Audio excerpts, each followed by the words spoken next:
Guerrilla cricket. Whoa. Guerrilla cricket. Whoa. Guerrilla. Take guard, man the barricades, patrol the cover boundary. At last the time has come, this is a cricketing emergency. Hear this call to arms for every cricket revolutionary. Take up your bats and stumps for the test match insurgency. At first they tried to silence us, but we would not be silenced. They threatened us with lies, so we threatened them with violence. Che Guevara, Sangakkara, Joseph Stalin, Douglas Jardine, Robespierre, Darrell Hare, Vladimir Lenin, O'Brien Kevin, guerrilla cricket. It's not about the winning, it's about how many rules you break. Even in cricket commentary, this is the best advice to take. Pick guerrilla cricket, it's the finest choice you'll ever make. There's so much more to cricket than rev counters and a slice of cake. But first they tried to sanitize us and clean up our act. But people like it filthy, and we know that for a fact. Fidel Castro, Lenny Pascoe, Carlos the Jackal, Umar Akmal, Mahatma Gandhi, Grant and Andy, Brendan Behan, Austin Ian, guerrilla cricket.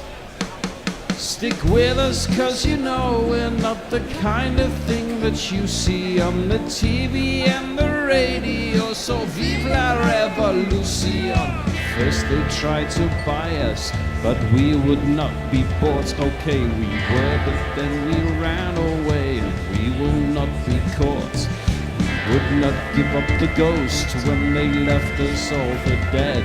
They decapitated us, but we just grew another head. Chairman Mao, Jamie Howe, Ho Chi Minh, Asif Din, Václav Havel, Graham Saville, No Surrender, Percy Fender, Che Guevara, Sangakkara, Joseph Stalin, Douglas Jardine, Robespierre, Darrell Hare, Vladimir Lenin, O'Brien Kevin, guerrilla cricket. Oh, I love that sound. Good morning, good afternoon, good evening, wherever you are in the world. You are joining us on Guerrilla Cricket for the first of a series of hit and giggle contests between England and South Africa before they get down to the proper serious stuff in a few weeks' time. I am Jacob Jaffa. I'm joined by James Hillhouse. Hello, James. Hello, how are you? I'm well, thank you. And you? Yeah, very good, very good. Looking forward to it. And we are also joined by the towering presence of the man himself. We get on air because of him. It's the Bear. Hello, Bear. Hello, Jacob. Hello, James. How are we all? Very good. Yeah, very good. Looking forward to a Ron Fest. Well, it certainly looks that way. There's a 56-metre boundary down to Cow Corner from one end as they try to pack people in. To inform you of the pre-game action. South Africa under captain Keshav Maharaj for these ones? Yes, I think it is. No, isn't it? No? David Miller? I think it might be Miller for this. Miller Yeah. they're changing it all the time. It's Yeah, they like to mix it up. Captain David Miller has won the toss for South Africa. He's elected to bowl, and England will be batting first with, as the Bear says, 56-metre short boundary. We could be in for some fireworks here in Bristol. Well, it's a big top edge, isn't it? That's all. And with these bats, I mean, that's a miss hit all the way, isn't it? So it could be quite painful if you're a bowler out here. It feels as though maybe Jason Roy was involved in the scheduling. He could do with a 56-metre boundary rope at the moment. He's just going to camp at one end, facing it down the ground, going, yes, this is the way. I'm presuming tomorrow is also here, isn't it? As it's back-to-back T20s. So I'm assuming it must be here tomorrow I as well. think it's somewhere else, is it? Let's check. Seems a bit harsh to ferry them all around the country. Maybe they'll go somewhere relatively close by. Cardiff. Cardiff. Yeah. Oh, Yeah, right, there we okay, go. yeah, well, that's just Not The cross. obvious choice. So what do we think with South Africa's decision to bowl first? Good decision. What's the pitch like? Will the southwest dew come into play later on? I don't think there'll be dew, middle of summer. No, I don't think so. I mean, there can be in England, back end of the season, especially September, but not in the middle of July. It's not particularly warm today. Well, I mean, it's all right. It's 20 degrees. It's fine to play in, but considering what we've had recently, it's a bit overcast, but the boundaries are really short. It's a white ball. Guaranteed the pitch will be as flat as a pancake, and it'll just be a run fest. That's kind of what I'm hoping for anyway. That's what we watch this shit for, isn't it? Yeah, and I guess maybe Miller backing his bowling attack a little bit as well to kind of like rough England up a little bit at the start. Nice to see Rabada back, I think. Exactly. And he's got a classic dingle. And the other thing I will say today, the only jingle we got for Riley Rousseau, I've forgotten. It's in the Dane Pete League of composure. So it could be quite entertaining for those people out there. But I'm not going to play it before. Let's just run down the teams quickly. So England will be lining up with Roy, Butler, Milan, Berto, Livingston, Moeen Ali, Sam Curran, Chris Jordan, Adil Rashid, Richard Gleeson and Reece Topley, while South Africa have De Kock, Hendricks, I think that's Reza Hendricks, Riley Rousseau, Heinrich Klaassen, David Miller, Stubbs, who I've not come across before. Yeah, and we don't have a jingle. We don't have a jingle for him either because brilliant. We've Steph Laquayo, Rabada, Ngidi, Maharaj and Shamsi. So quite a bowler-heavy lineup. There's 3 out-and-out pace bowlers and 2 spinners as well. What does Stubbs do? I don't know what he does. He paints horses very well, but I don't know anything beyond that. I had a little gun. What is Stubbs? Where is he? Let's have a look. Tristan Stubbs is a wicket-keeper batter. Of course. So he's in for... no, Quinton de Kock is there. No, could have Cox there, yeah. Oh, okay. You can never have enough wicket keepers. Strange. Very odd. Well, not as many as the New Zealanders anyway, but... They always have too many. Well, the teams have just shown up on our screen just as I've read them off the app on my phone, which was helpful. David Miller is indeed captain of South Africa, while Josh Butler will be captaining England and opening the batting. We've got some jingles. Yeah, we Here have. are the men out in the middle and the bowler who will be bowling at. This man. Duckworth Lewis loves you. The clouds part for you. Nothing stands in your way when you're a Roy. Fryer ain't no loss, 'cause we found someone Sutler. Okay, he can't spell Joss, but he also can't spell Butler. Joss Butler. Just because he is Joss Butler. 1 S and 2 T's, Joss Butler. There's a bowler there from South Africa. Started out bowling pace, but he made the switch. I wonder why, but he's known as Keshav. Keshav Maharaj in, and Jason Roy has a cut at that, and I don't think he edged it, but it goes through to the keeper just over the top of the stumps. He completely missed it, and well, Jason Roy in left arm spin. Let's see what happens. As in again comes Maharaj. That's short. Roy's down and sweeping, and it's stopped by the man in the ring, but not fully. There's a bit of a misfield. They'll get through for a single. What shocked me with Maharaj's stats there is that he's 32. He debuted in 2016 for South Africa in Test cricket and he played 42 Tests. But he's only played 14 T20s now. What's going on there? I don't know. Shamsi was first pick, wasn't he, for a while? He's been in and out of fashion, I think, Keshav, at times.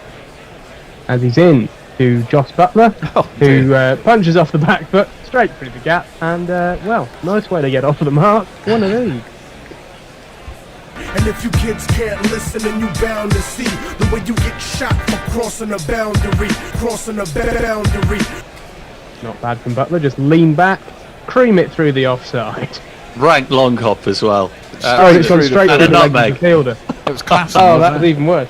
As Maharaj floats that one up, it drifts in very nicely actually, and Butler will just play it to mid-on, and he has to dive to his mid-off rather. He has to dive to his right, and so they will get a single. Who's on socials for us? I'm on socials, so actually, wait for the next delivery, and then. As in comes Maharaj, and that's chipped in the air off the pads by Roy, but only if there was a short leg, he'd have been in serious trouble. But this is Mickey Mouse cricket, and so there isn't. Jay Grover's pointing out that we've got two lads on who look like the cokehead from Die Hard, which is obviously you and me, Jacob, which I think makes you Alan Rickman, Bear. Well, that's what I like to see. Oh, as Butler leans back. That'll be that short boundary. That over that short boundary. Just a hard pull. It's gone for one of these. 1, 2, 3, 4. It was 6 there. Oh God, it was a 6, wasn't it? I'm losing my mind a little bit. I'm thinking of Die Hard. And I was just thinking about my bet. I went under 28.5 at the fall of the first wicket and thought that was smart. Well, Lee is suggesting after we were talking about this short boundary that let's ruin Chris Jordan's record a bit more by playing on a ground that's basically the size of a stamp. Yeah. Oh dear. As Kagiso Rabada will take the ball from the other end. Good to see him back from what I think was an injury, wasn't it? Yeah, a little bit of resting as well, I think. But here's his jingle. He's a high roller, rock and roller, scariest, deadliest, killing this bowler. He can sink your oats like the Spanish Armada. No one faster, no one harder. What's his name? What's his name? Tell me, what's his name? Oh, and it's a leading edge, and it's just evaded the diving man. Jason Roy was almost a little too familiar with the name of Kagiso Rabada because he almost went to him off his first delivery. It's a leading edge straight out into the leg side, and he's tried to play. Well, it's not even the leading edge; it's just straight off the face of the bat, straight up into the air. And there's a man not far away from it, diving in at short cover. Yeah, got a little bit squared up, didn't he? Got there a bit too early and was trying to turn it. That's the Jason Roy we know and love. Yeah, of course. Getting completely turned into an S shape by a half decent fast bowler. Well, more than half decent. More than half decent. He's KG. I love KG. He's very good. As that's full Yorker length almost, not quite, it's just in the slot and Switching's leg side, but mid-on will collect it, and that's just the one run. I'm looking forward to him playing in the Test series, seeing that in a couple of weeks' time. I really should stop rubbishing the concept of T20 cricket entirely while commentating on one. Well, yeah, we do it all the time with the IPL. Everyone knows my opinions by now. That's entertaining, isn't it? As in comes Nevada, and Roy trots down the pitch and tries to swing him away to. It's not that short boundary actually, just over there in that cow corner kind of region. That it's square of the short boundary, but it's not big, and he completely misses it and it goes through to the cock. I mean, we were discussing this before though, but bilaterals now, with the advent of franchise cricket, especially in T20, they feel a bit more like sort of football friendlies on the TV. As Rabada's in. Oh, has that hit him on the pads? It looks good if it has, but I think he might have got a little edge on it. It was pretty straight. Maybe height. Rabada's looking. It's been given, not out. He doesn't look happy about it, but if Jason Roy's missed that, it's a pretty good shout, isn't it? Bit high, probably.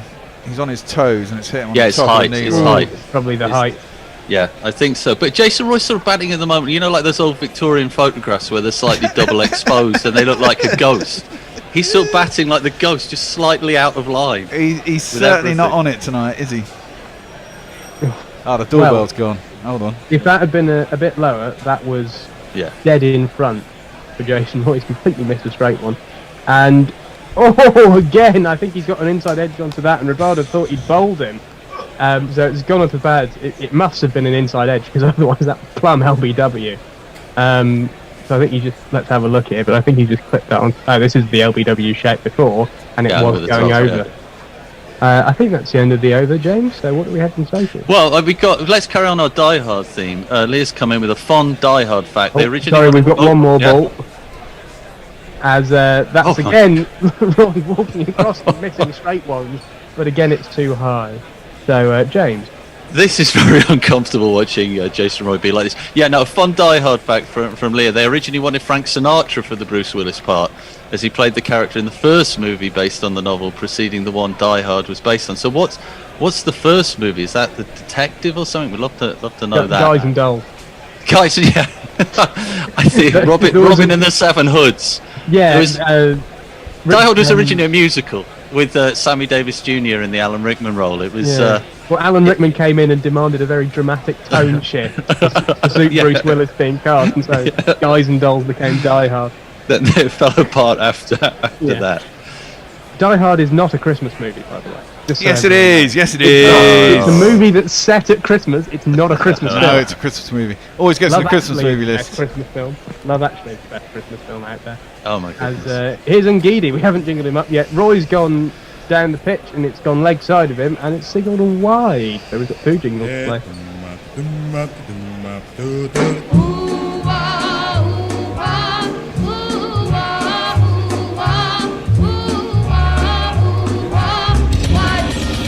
Domination is the name of the game. In cricket or life, they're both just the same. So go get the guy who can turn the day.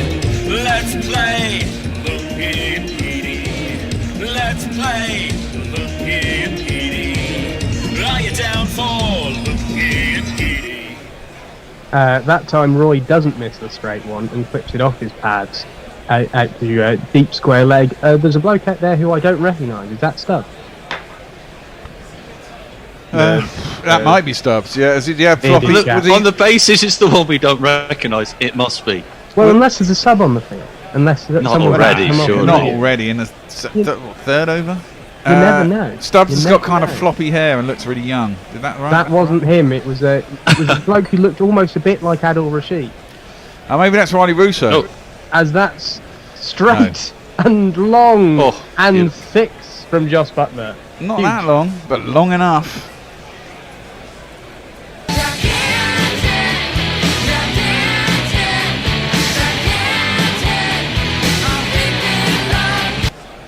Just a lofted straight drive and punted the bowler over mid-off for 6. Jacob, I just want to let you know you're not making friends with Jay Grover, who in answer to your Die Hard is not a Christmas movie in all capitals says, yes, it fucking is. Yes. I'm with you, Jay, I'm with you. I am as well, actually. I feel that sometimes, based on Twitter, Jay Grover and I have deeply philosophical differences about life. we love him nonetheless.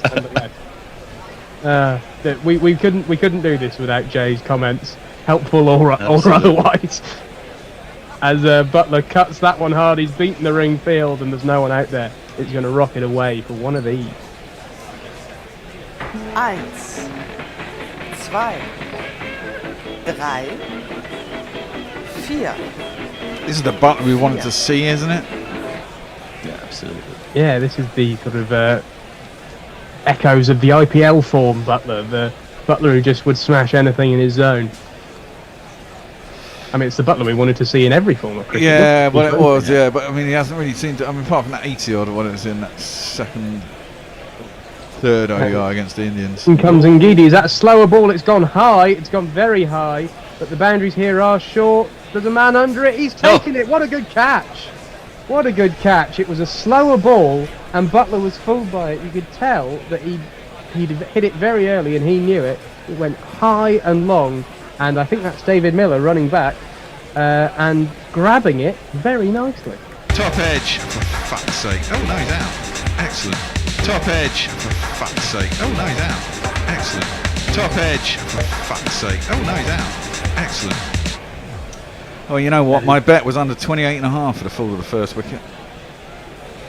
Got it by half a run. Half a run. 28. Nice. How much have you won there? Oh, that's £4.92. Wonderful. Wonderful. Yes. Right on the kick in the teeth. As Joss Butler, just as we were bigging him up, slightly put the mockers on him, I think, and he's having to trounce off. Well, there was a little warning, wasn't there, in the previous 6 just crept over the line, didn't it? That didn't feel entirely middled. No. he was done by the slower ball as well. Yeah, he was, absolutely. He looked straight up, realising, I've mishit that completely, because he's gone for it and not picked it and gone way too early through the shot. It's gone too high. As this man marks his guard. Introducing the next generation David. That's not my name. That's not my name. That's not my name.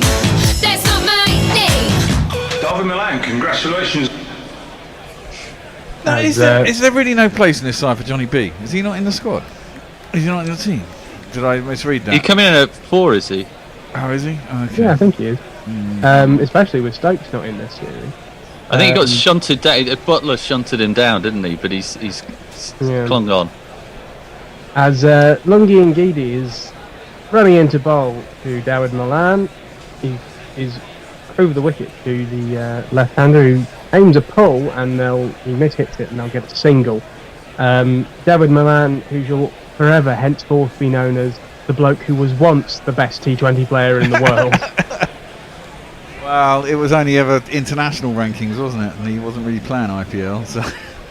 But I like the way quite a lot of the media's been trying to portray this series as, can Milan reclaim his top spot? Will he inch his way up from number 4 in the world? It's the narrative we all need. Also, we've just on that replay discovered that Riley Russo was not the bloke I saw out on the boundary, so who the small bearded man was, I have no idea. As Jason Roy punches one out into the offside to end the over for no run. 29 for 1 England after 3. And should we go to the tweets? We've got Brian Barish saying, good day and good morrow, cricket nerds. Brian. Hello to my best friend Jacob. It's finally not hotter than balls out, which is good because I'm supposed to sit in the sun on Saturday and Sunday and call 4 T20 matches, so that should be good. Oof. That's a lot. You're going to be knackered after that. Good mate. lad, Brian. Putting in a mighty shift, a Herculean effort from Brian. And then we've got Pirate Badshaw carrying on of course we're having a Christmas chat in the middle of the summer. Any film shown on TV at Christmas is a Christmas film, ergo Jurassic Park is a Christmas film. No. That's not how it works. No, you see, that's the logic that Die Hard takes. No, it's not. No, it's not. It was actually set at Christmas, on Christmas Eve. Just set at Christmas. It's a fucking Christmas movie. It's not about Christmas, as Rabada comes in. I think there's a slight distinction. For example, if we watch Zodiac at Christmas, I don't think we would call that a Christmas film. However, Die Hard is set around. Although we're hearing Die Hard was originally released in July. Al has intervened on my side. No, Al, go away. Yeah, Christmas films have to be released at Christmas as well. That's what makes them Christmas films. Being set at Christmas, being about Christmas, and being released at Christmas to be a Christmas film. Bollocks, man. I mean, well, no. I mean, all those ones on Channel 5 do count, but they're fucking awful. As in comes Rabada, and that's bunted back to him by Roy for no run. I don't think there was a caught and bowled chance, but it was a good pace, 88 miles an hour. I would throw in also the spirit of Christmas. If they embody the spirit of Christmas, they can count as that. And I think overcoming great adversity is part of Christmas. Be reunited with your wife. And he gives a teddy bear. Is that what Christmas is about? He gives a teddy bear to someone at the end, man. He says, Happy Christmas, man. For me, taking hostages is central to any Christmas celebration, so... As in comes Rabada, ball, Yorker length, and Roy gets it at the leg side for just the 1 run.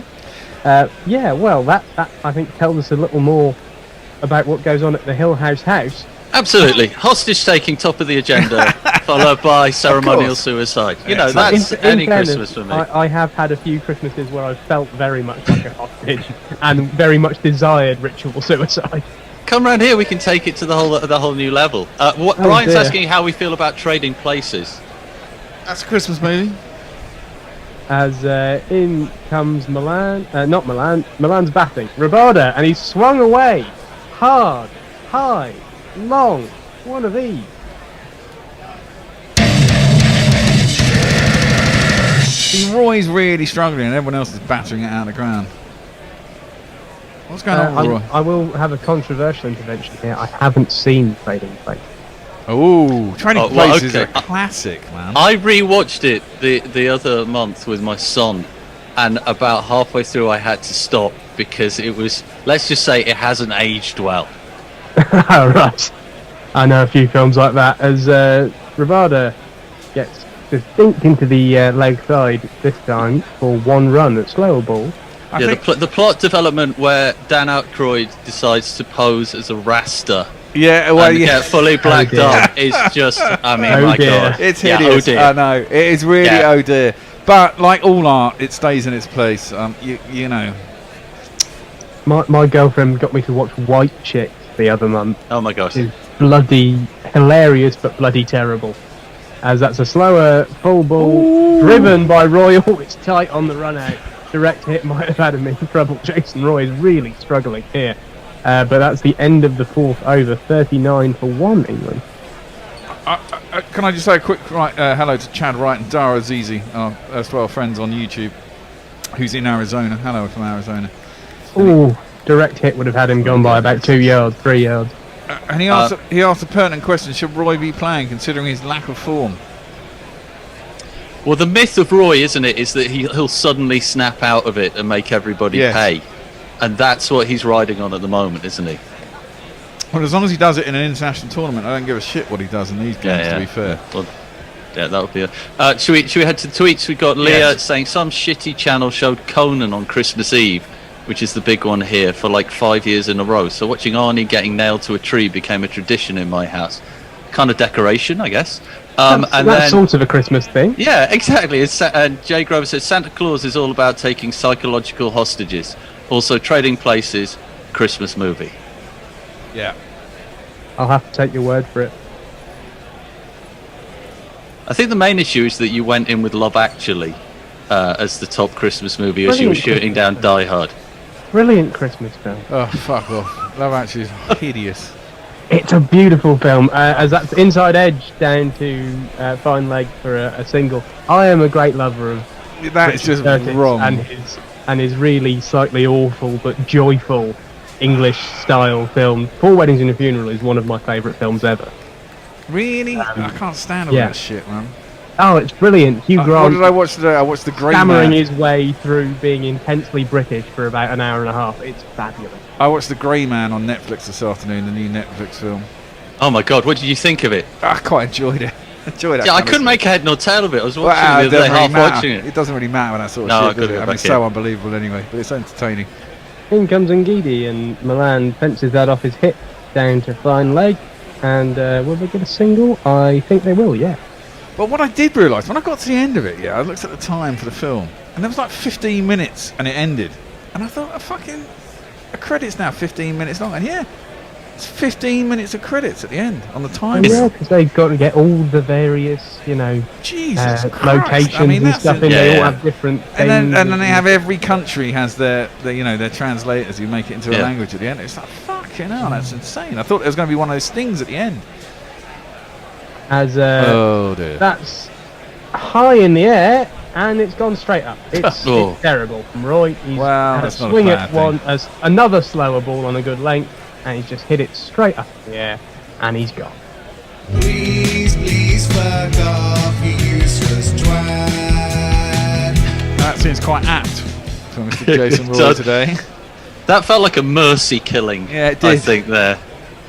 Yeah, I mean, that was really not a good performance from Jason Roy. And Johnny B, the man in form in at least one form of cricket,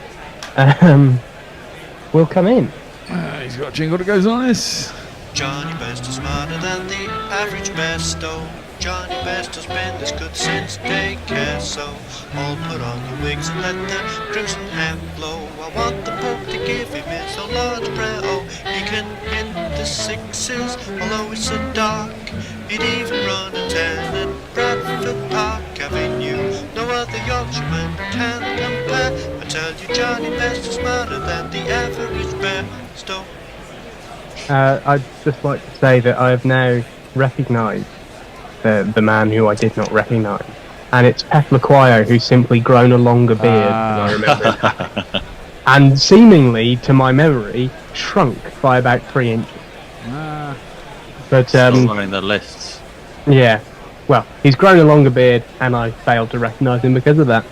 As Johnny Bairstow, who, as we heard, is smarter than the average Bairstow, will mark up his guard. I think, did they? No, they didn't even bother crossing. Jason Roy threw his head down in disgust, which is about right. Just walked.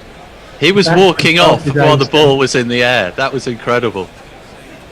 Yeah, I think, is that Heinrich Klausner who took the catch? Yes, Yeah, I think it is, yeah. And don't worry about it. The man putting his hand on his head in the crowd, don't worry about it. Jason Roy's out full. We're better off getting someone else in anyway. It's only a T20. Here's Bairstow. Hopefully he doesn't get bowled straight through the gate, as Ngidi's in, and Bairstow defends it. I thought it would be very funny if he then got bowled straight through the gate, so that's why I said that. just to be an agent of chaos for a brief moment. As we've got 2 balls left of this over, and I think that's a changed view, isn't it? Yeah, that's right. Yeah. At the end of this over, yes. At the end of this over, it's going to be. Yourself, Steve J, and Mpo. Ooh, we're going to have 2 people in the studio. How do you pronounce Mpo? Mpo. As Bairstow misses that one outside the off stump, tried to go back and punch it through the offside, and no joy there. I think it's more of a Mpo. He'll tell me when I get on, but I'm pretty certain that's right. Well, it will be Bear, Steve J, and Mpo. Yeah. Bit of Christmas chat. Silence of the Lambs. Now a Christmas movie, according to Messy Jez. Given that the lambs are an intrinsic part of all Christmas setups. We've got. It's a bit tenuous, Messy. And Die Hard isn't. No, Die Hard isn't at all tenuous. Oh no! Drives that up the pitch. Oh, the direct hit. There's an appeal. They're going to have to review this. They're coming back for 2, so Bairstow's pretty certain that he's not been run out. I think there was a misfield first at short cover, then it went to mid-off, and mid-off as direct hit the non-strikers. I think they've said they've missed it, so they've gone to the end of the over. Yeah, I don't think there was. I think that was he was pretty safe after they screwed up the first. So if the guy had fielded it, it'd have been out, but it's not. So James and I will say goodbye, and Bear, Steve, and Mpo will take you through. Indeed. Yeah. Next tweet is about Sound of Music from Brian Barish. Cool. You doing tweets? There they are. Look at that. I'm a genius. All right, Mpo, how you doing, man? I'm good, guys. How are you doing? Oh yeah, I'm good. You have to speak into the microphone, Steve, otherwise we can't hear you. I'm just clearing up your bottles, man. Well, you know, I need my bottles. I need my beer to get me going. Which was the last one? Did you say? I have no idea. I do. Okay. And it top, yeah. That's the newest one, yeah. We're going to have a change in the bowling, and it's going to be this man. You're all going to love my Reza Hendricks jingle. Rightly so, even.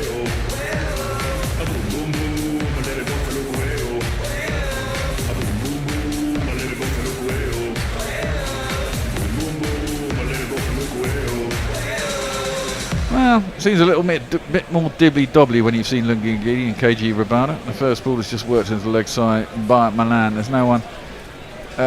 Sorry, there's 1 run. Fetaquao. So that was a short injury, Mpo? Yes, it was. Yes, it was. I think they also. Concussion, wasn't it? That's it. Yeah. So happy that he's back, because he's got the most skill out of all the bowlers we have. So he's the one that can slow down the pace if he needed to. Yeah, well, he's that nagging little pace, isn't he? You've got to generate all the pace off him. Well, Bairstow's going to face up to him, and his first ball, he drives square just past the man at point. They'll get through for a single, and it's just 1 run.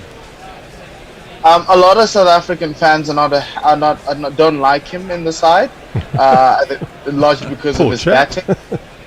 No, but yeah, it is actually. Twitter right now has become crazy with the team announcement, and they just don't know why Andila keeps on getting picked. But he's taken the 3rd most wickets in limited overs cricket after Maharaj and Shamsi. So and presumably he bats down at what, 7, 8? He's an 8, but they try bat him at 7, and I think 7's a little bit too high. Yeah, but in the T20 you shouldn't be getting that. You're not winning games generally when you get to number 7 anyway, are you? So what difference does that make? It's kind of insurance policy. As that's clipped around the legs by Darryl Malan to Shamsi on 45, and he'll get a single. We're all trying to replicate you. and the way England have been playing limited overs cricket. So you need everyone to bat until 10 to be able to carry through the line. You do, but I don't even think England are that fussed, because I think when you get down that far, you've either got a shitload of runs and you're just trying to smash it out of the park at the end of the game anyway, in which case it's handy. That's driven up to mid-off, and Johnny B sets off quick to underarm. Is that another direct hit? Sorry? No, missed. Oh, that's it. And then I think it hit. Who's that dude? It hit Russo. Is that Russo? Yeah. Okay, that's Russo. He's got a cracking What jingle. number is Riley wearing? He's still wearing number 23. Well, maybe we'll have a look. He didn't really click it that hard, and it hits him. I don't know him. No, he's wearing a 3 at the front. 32. Why? What's important about his number? Someone stole his. Wait. Vetlaqueo is wearing 23, mate. That's going to fight in the dressing room. So it's clipped out to deep square leg, and there'll be a single. It's actually not Petlaqueo. I think. Go on. It's Reza. Wait, hold on. I'll take a pic. I'll try to find what his number was before. I'm assuming it was. If you don't know, we've got no. Yeah, we got no idea. we don't go on numbers. We go on. We brought this guy back after like 7 years in exile. Okay. Well, Fetlaqueo is in, and that's a little in swing, a nice ball. Driven by Johnny B quite comfortably up to mid-off though, and there's no run. And that was the last over the power play, and we went on pretty quick at the beginning, but we've lost 2 wickets now. We ended up 48 off of 5 overs, margin under 10 and over. 6 overs, actually it's 9 and over, isn't it? 8 and over even. 8 and a bit. Not the greatest, but it'll do. It's a start, and we've only lost 2 wickets. Go for it, Steve. Dr. Soothsayer, we have named the city after Johnny Bairstow in California. Our English is not as good though, since it's spelled Barstow. And Warren replying to messages goes TM, and Jay Grover, I know I shouldn't have looked, but the curiosity overcame me, and again I have seen Umfo's Cupboard of Fear. I will never be the same. The Cupboard of Fear, was that a red one in the background? Is that where you keep? Mm-hmm. That's where you keep the prisoners, yeah? Yes, that's where we keep the prisoners. Nice, I like it. Maharaj is going to come back into the attack. We don't play jingles twice, so he's already had one. He's not getting another. Is that the new rule? I figured out who he's fighting with for the jersey. Okay, who? What? George Linda. Where's he now? He's playing for Kent right now. Bit of a come down, maybe not. I don't know. Depends on pay rates, I suppose. Maharaj is going to come in, and that's clipped into the leg side by Manan out towards deep wide long on, and it'll be a single. So what news? David Warner might be foregoing a blast to come to the IPL infused South African tournament. Have you heard that? I heard he was going to the UAE tournament. No, well, we heard he was coming down to yours because they've all been bought by IPL teams. That's what we were discussing on a podcast today. He hasn't said he's definitely doing, but he's kind of if mooted. David Warner comes, he's going to get a lot of South African fans into the stadium trying to beat him up. Exactly. As that's clipped out to wide long on, and halfway there they'll get a single. Yeah, but that kind of thing, when it's your team, it's like, I don't know. It's like some dude playing for Liverpool, but then when we're playing as England, I hate him. Luis Suarez playing for Colombia. Handballing on the line, but then he came to Liverpool and all was forgiven. That is cut by Dawa Malan out towards long off, and he'll get a single. And then he went. It will be interesting if he played for the same franchise as Quinton de Kock. That would be. Well, exactly. Well, that's the kind of thing that excites the audience, though, isn't it? I mean, that's the kind of thing you want, really, if you're going to have a franchise competition. Maharaj is in, cut by Bairstow, but strapped down the ground. Really. Smeared, yeah. Off the back foot. Didn't go square, went down to long off, and he'll get a single. I mean, that's it. You get someone out and some of the kingpin Indian players and then locals, Then you got yourself IPL Mark II. Very marketable. We just need a few Indian players and we're done. We all want them. They're like gold dust, mate. That's clipped into the leg side. Out to deep mid wicket, and there's no run. That's the problem, though. They bloody know it, don't they? The BCCI know it. I thought Graham could finagle Surav to give us a few. He doesn't have to give us the A grade, just some guys who played in IPL. There's enough of them can come across that are really recognisable. Your Shreyas Ayers and who's the guy who was playing and who didn't quite make it. I want to say Doombar, but it's not Doombar. Deepak Huda. People like that. There's a lot of them. Hoiked by Johnny B. It's over the short boundary. It's 56 metres and it's cleared it by 6. And it is 6.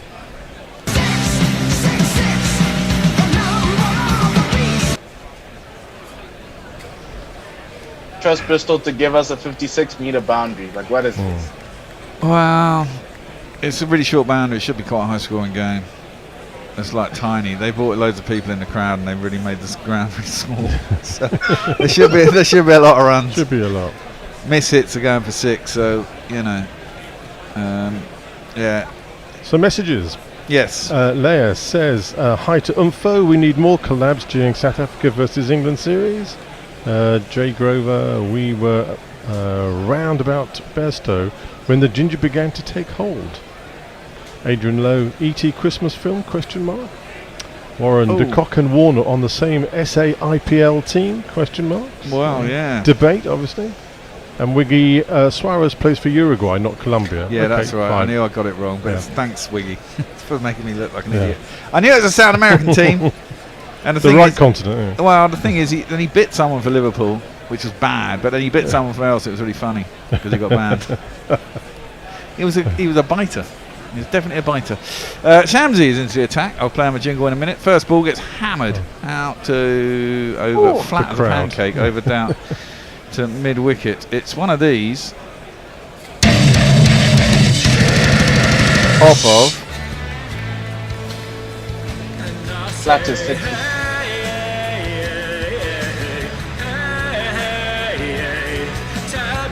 Good catch, sir. I don't know what Milan has to do really for everyone to have confidence in him. I mean, he may not be the flashiest, but he has a decent strike rate if he's there. He's one of those players that kind of gets maligned, but he's pretty consistent, Maligning Milan? Maligning Milan. The consistent maligned Milan. He is. Shamsi is in again. That's turned a little bit, actually. He's just jabbed it out in the offside, covers across quickly, and there'll be no run. Good response from Tabriz. Milan should have. I think they should have maybe persevered with him a bit more in the Test team. Don't know. That moved quite a lot, didn't it? Oh. Yeah, it did. There was quite a bit of bite there. 6 off the first ball though. Shamsi is in again, and this one he gets forward to, guides it out in front of square enough that they get through for a single. Score moves on to 66 for 2 after 7.3, which ain't bad. Run rate's 8.8. Bairstow's 12 off 9. Milan is 23 off 14. Yeah, that's not a bad little strike rate. A couple of sixes. And he just seemed to have been nerdling, doesn't he? And then bang. Yeah, well, exactly. Nerdle, bang. But, pick the right ball to bang, and then you can nerdle, can't you? Until you get confident and you're in. Or you're just Butler and you just bang it all the time. Well, yeah, but then he got it out, didn't he? Yeah. Excellent catch by Miller, though, my word. He hasn't really caught fire, has he, in this English summer? Attempted cut by Bairstow. He's disgusted with himself because it was there, it was thrown out wide, and it just squatted on him a bit, and he couldn't get out to face the bat. Instead, got an under edge into the ground, at which point he threw his head in the air. It's like, fuck. Bray's a lucky day. Yeah, exactly. That should have been powered out to the point boundary. Oh, there's probably someone there, though. After all, there'll be 5 people out at deep, and you will have someone out there. It's a question of whether you can beat them. Well, that one he goes back and pulls that. That's just. Is that out? Or has he dropped it? What the fuck? What has he done? That's gone like a bullet out, straight out to the man at deep mid wicket. And at this level, Klassen, mate. That's Klassen, isn't it? He is. He kind of went up with it with one hand as if he was going to take it like some baseball player with a mitt on. Completely didn't grab it out of the sky, and it's gone over the boundary for 6. That's appalling, isn't it? Let's have a look. Replay. His favourite child. What are you doing? Oh, he actually didn't get anything on it. No. He got himself in all sorts of. He got himself in the wrong position. He was too far in. Actually, it's gone quite far over his head. But he didn't jump either. He just got himself in a stupid position. It's another 6. But hey, Johnny B a bit lucky maybe there. 18 off 11. This one he goes back, works into the leg side out towards long off. And it'll be a single, and that'll end the over, and we're over to Steve.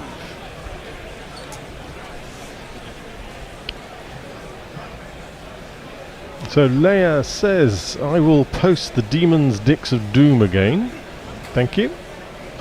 Jay Grover, Bear, we are not all whore for John Barnes, you Liverpudlian. And we're up to date. What? What's he saying? Horse to John Barnes? No, Yeah. John Barnes was a class player, mate. He was joyful to watch. And class. And probably mistreated a little bit by England. Yeah. Those are the days, eh? I'll never forget when he came on Bit against... like my hero Glenn Hoddle. So. Well, yeah, he was another one, didn't they? They didn't like skillful players nowadays, did they? Someone who could pass the ball. They're all a bit suspicious if you could pass the ball and stick it to your foot. But of course, the ladies got through to the final on Sunday. Great game last Maharaj night. is in again, and slightly quicker ball, flat just on the off stump of Bairstow. Tries to cut it and misses it. Goes through to Quinton de Kock. There's no run. He fades to come forward, then goes back as it's dropped short by Maharaj. Punches it out to the man on the cover boundary, and there will be a single. He got his leg. Go on. Go on. Speaking about the women's team yesterday, they really did well. They're back heel from Russo in that third goal. Yes, I know. It was a mad game. I mean, they came on strong at the beginning as well, didn't they, Sweden? Sweden were very good. Clipped it, does Milan down to deep mid wicket, and there's no one. I mean, they should have scored in that, the second minute?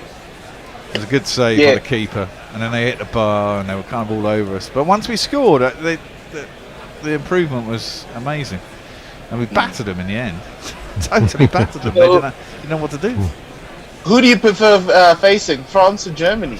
That's interesting, isn't it? I think you've got to be prepared to beat anybody. I think they could beat anyone on the day, definitely, as that Bairstow comes down the track, doesn't quite get to the pitch, plays it back to the bowler, and there's no run. I think any opportunity to beat the French should be taken. So any opportunity to beat the Germans or French, batter either of them, it's joyful, man. Maharaj around the wicket, too wide, cut by Johnny B, but that's the man on the boundary. It'll be a single. Yeah, I mean, either of those two, if you beat them, it's great news. The French are the French, and the Germans are the Germans, and they've also won it 8 times out of 11 or something. I saw the Germany-Austria game live actually, and they were not very good in that game at all. So No, Austria should really have beaten them. So. Well, France, they're playing France tonight, aren't they? Yeah, that's the game. In the next hour. Yeah, pulled by Darren Milan, doesn't fully get contact of it, dropped short by Maharaj over the wicket to him. Might have fairly missed out a little bit on that one. But gets a single out to deep mid wicket. There's no run. End of the 9th over. Talking about Mr. Milan, Jay Grover says, I have no idea about team dynamics, theoretical or actual. I live alone and started a fight with my sofa yesterday. But maybe, just maybe, nobody likes Milan. Well, maybe no one likes him. But, teams are teams. Yeah. He doesn't seem the sort of disruptive figure that... He might be a bit of a loner or whatever. But he's not your KP type figure. Or Gleeson. Thank God for that. Huh? Gleeson's on Who Find Empo. You'll find out later. You find. No, he's quite good against the Netherlands. Was it against the Netherlands? Yeah. No, it wasn't. It was did it against India, didn't he? The T20, yeah. Right arm over, reasonably quick. It's quite skiddy. He's a builder. No, he's not.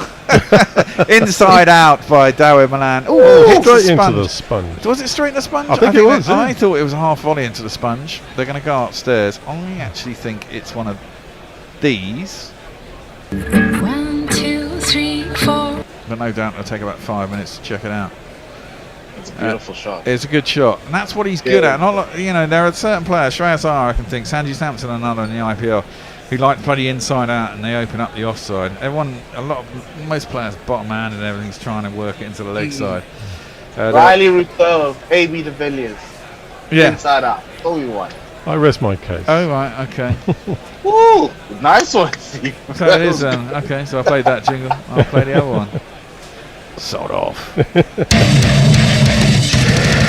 the end of the day, we're going to have a change. Empo's going to take over. James is going to come back. And that's cut by Milan out to the point boundary. And there is a single. Jacob's going to come back. I guess I'll sit here and play jingles. Okay. I'll do the jingles if you want a break. Yeah, I wouldn't mind. Okay. You're on the session after as well? Yes, then? yeah. Okay, cool. All right. Sorted. Bairstow is going to face up to Shamsi. He's coming over the wicket to him. Dropped it short and pulled. Oh, maybe not enough. That's a short boundary, but he's managed to get it in between the two players. That has a long on and has a deep mid wicket. He manages to get it in between them two to basically cow corner. That's 4.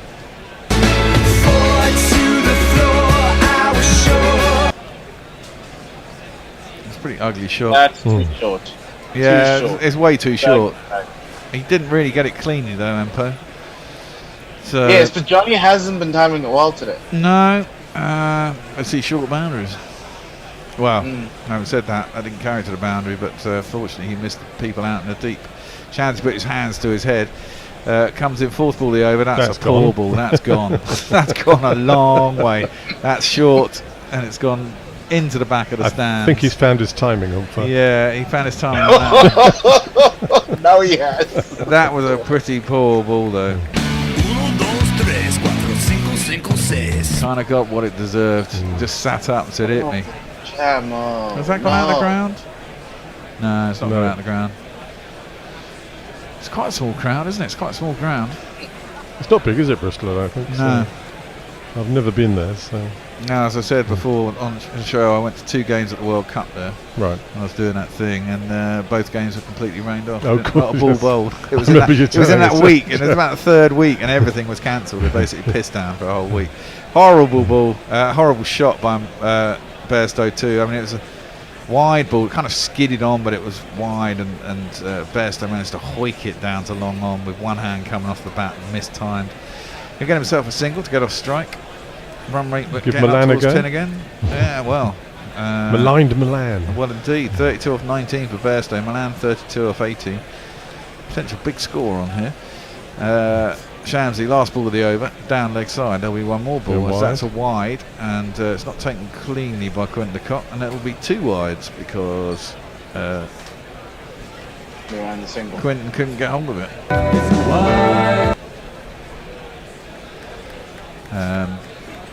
So Bairstow will then face up to the last ball of the over.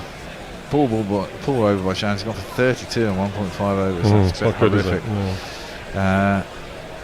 And that one again, he gets it to skid on, and again Johnny B plays that shot where he's trying to hoik it, and bottom hand comes off bat, scoops it up to mid on. Bad timing. That'll be the end of the over. Let me catch up on tweets. Jay Grover, I'm giving up taking the piss out of Bear. His 3 kids and stacks of weed have given him armour my pathetic skills cannot penetrate. Yeah, it's fine. Brian, with Lords selected to hold the World Test Championship, how many games are expected to be rain affected by the English weather? Question mark. Billy Bond, I think our openers need to play the ball on the ground and go on 4s rather than keep going for 6s. And Warren says making Jackass a Christmas movie as well. Jackass. In reply to Messi? No, I don't think so. Right, time for Due for Change. You 3 are on. James, Jacob and Empo is going to take you through the next 5 overs. I'm going to have a little break and Steve's going to do your jingles for you. Hello. Yes, hi Jacob. Hi, Empo. Yes, well done. I got it right. Yes, you guys are fine. As long as you don't change the PH sound to an M. That's all that matters. That's it. I did that initially. Just my English brain sees PH as an F, and I immediately went Emfo, and I went, no, that doesn't sound right. No, my friends call me Emfo if they want to take the piss, so it's fine. Right. Okay, we're warned. We won't do that. Look. Only a little bit.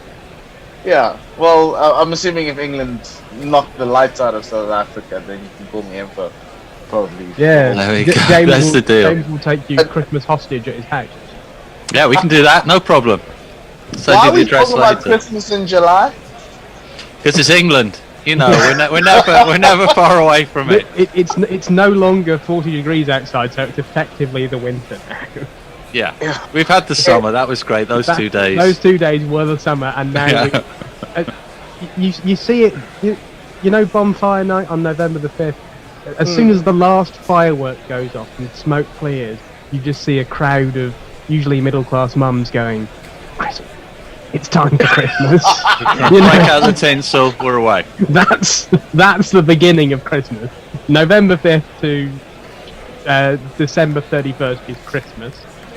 And then well, the decorations start coming out on the 6th of November. And then summer is 3 days in July, and the rest is ill-defined winter/autumn period. Weren't they glorious 3 days of just... No, they were too hot.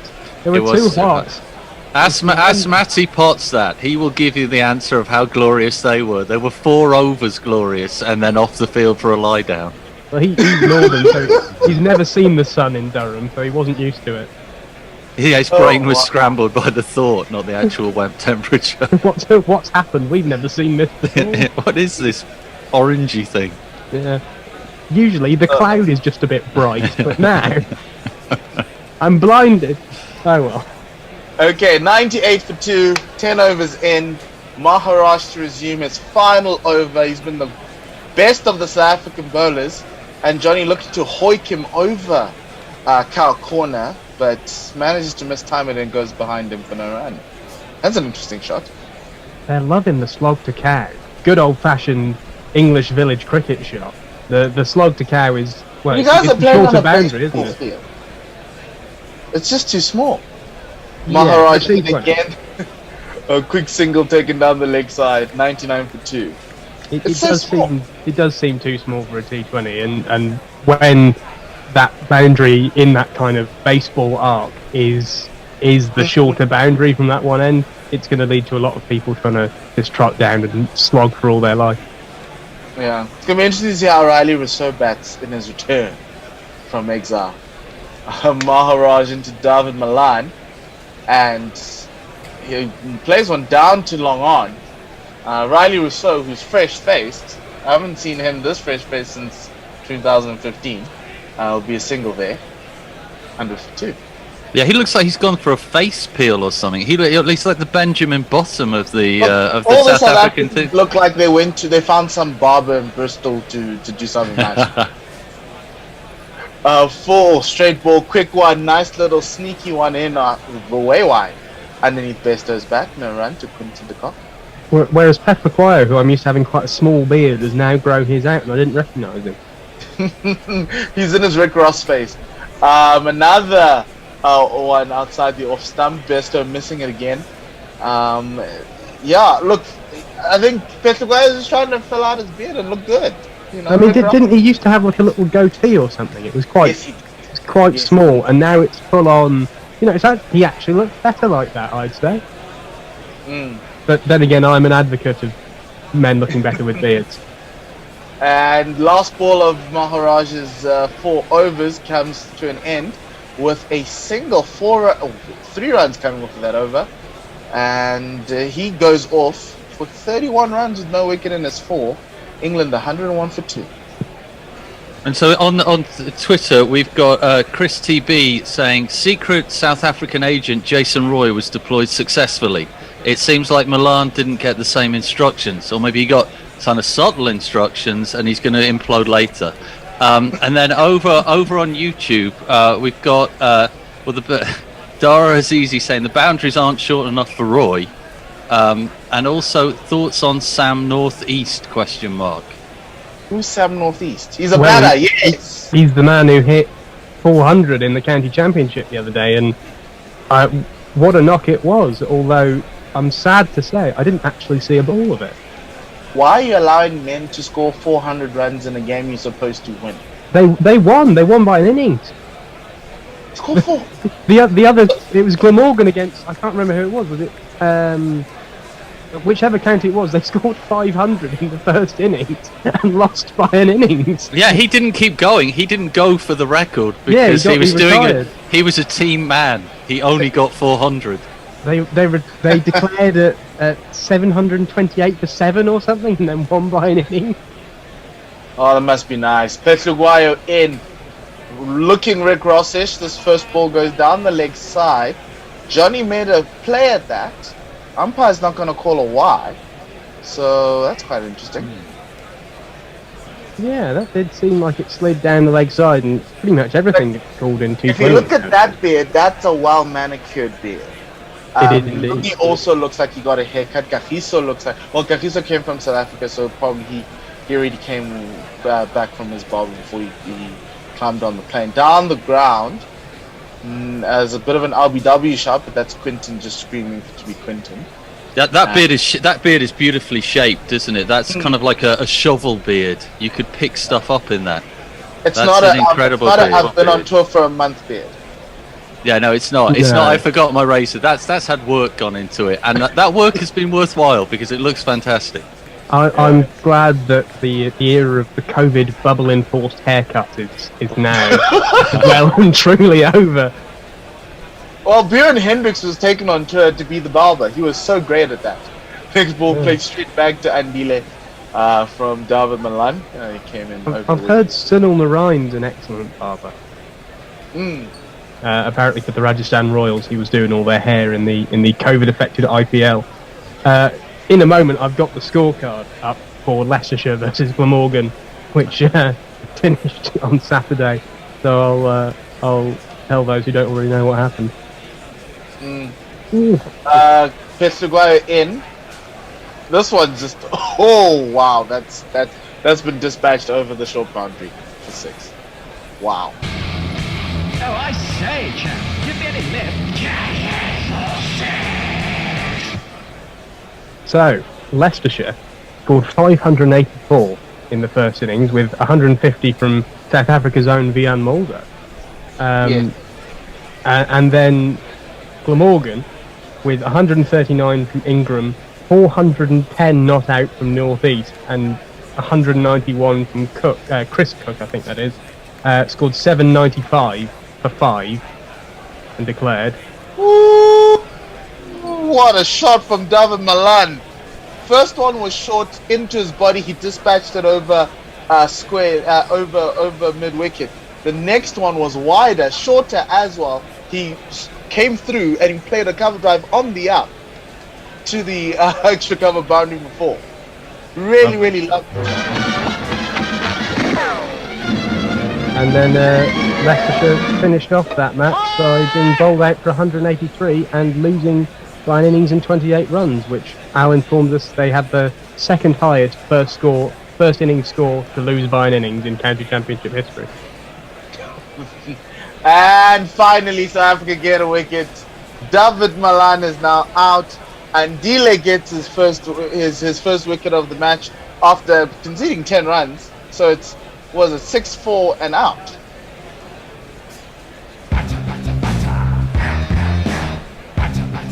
Nice from Petruguayo there. He's just pushed that one across Milan, who's tried to punch it off the back foot, and he edged it through to the cop. Yes, Mr. Rick Rouse coming back.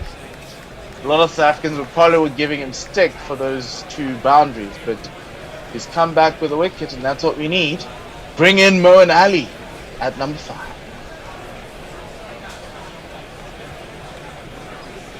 So, guys, the thing for me.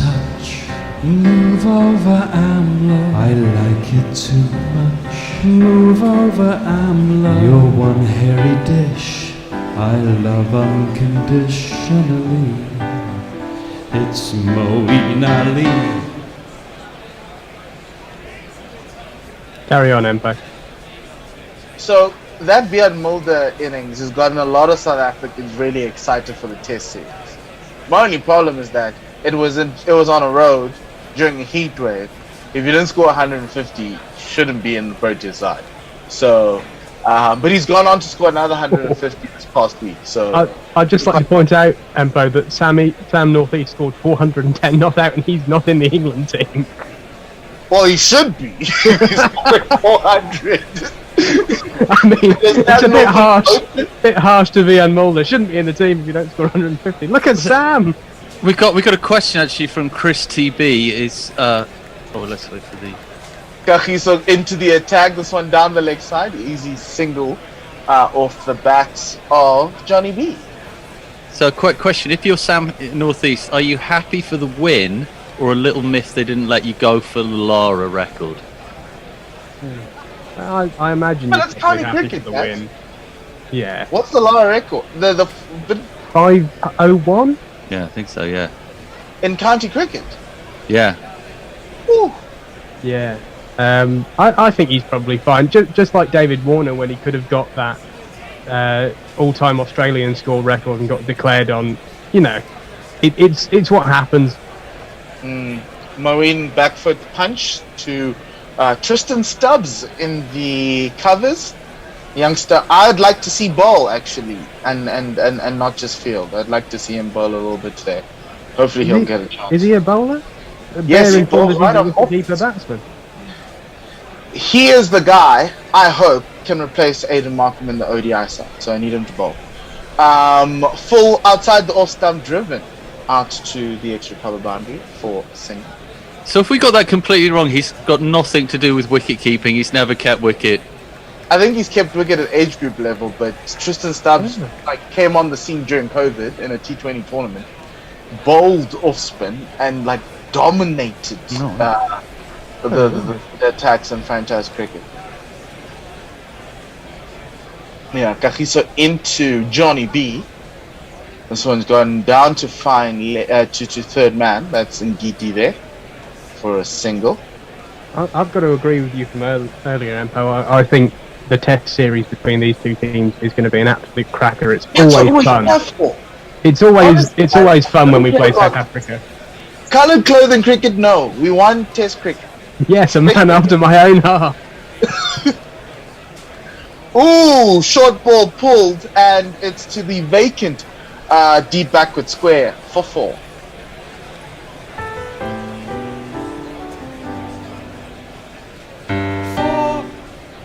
To that end, though, and indeed I wrote a piece in the Smacksman about this just the other week, but what do you think of cricket? I think I can tell, but what do you think of Cricket South Africa's decision over the Australia tour and the domestic league? I'm happy for it because we've been trying to protect that window for us. The next ball just a single. So that December window with Australia and January window is a revenue generating window, and we've never toured Australia in the time that you guys go for the Ashes because it's our own window as well. But this time after 10 years we're going there. But they weren't willing to negotiate to give us some leeway, especially around January. So I'm happy that we're not playing ODIs look, we're not going to make it to the World Cup. We can host the World Cup qualifiers in South Africa if we want. And so yeah, I'm okay with it. I just hope this T20 tournament actually finally works out. But isn't it terrible for South African cricket if it'd be the first time I can remember that you haven't made the World Cup? Well, it doesn't mean we haven't made the World Cup. We just have to go through the extra step. Yeah, they're gambling, aren't they? They're essentially backing themselves to get through the qualifying, aren't they? They're saying we're good enough to do that. Guys, those qualifiers are not that great, folks. They really aren't that great. But South Africa might field a B team, which is a problem. That's the only issue.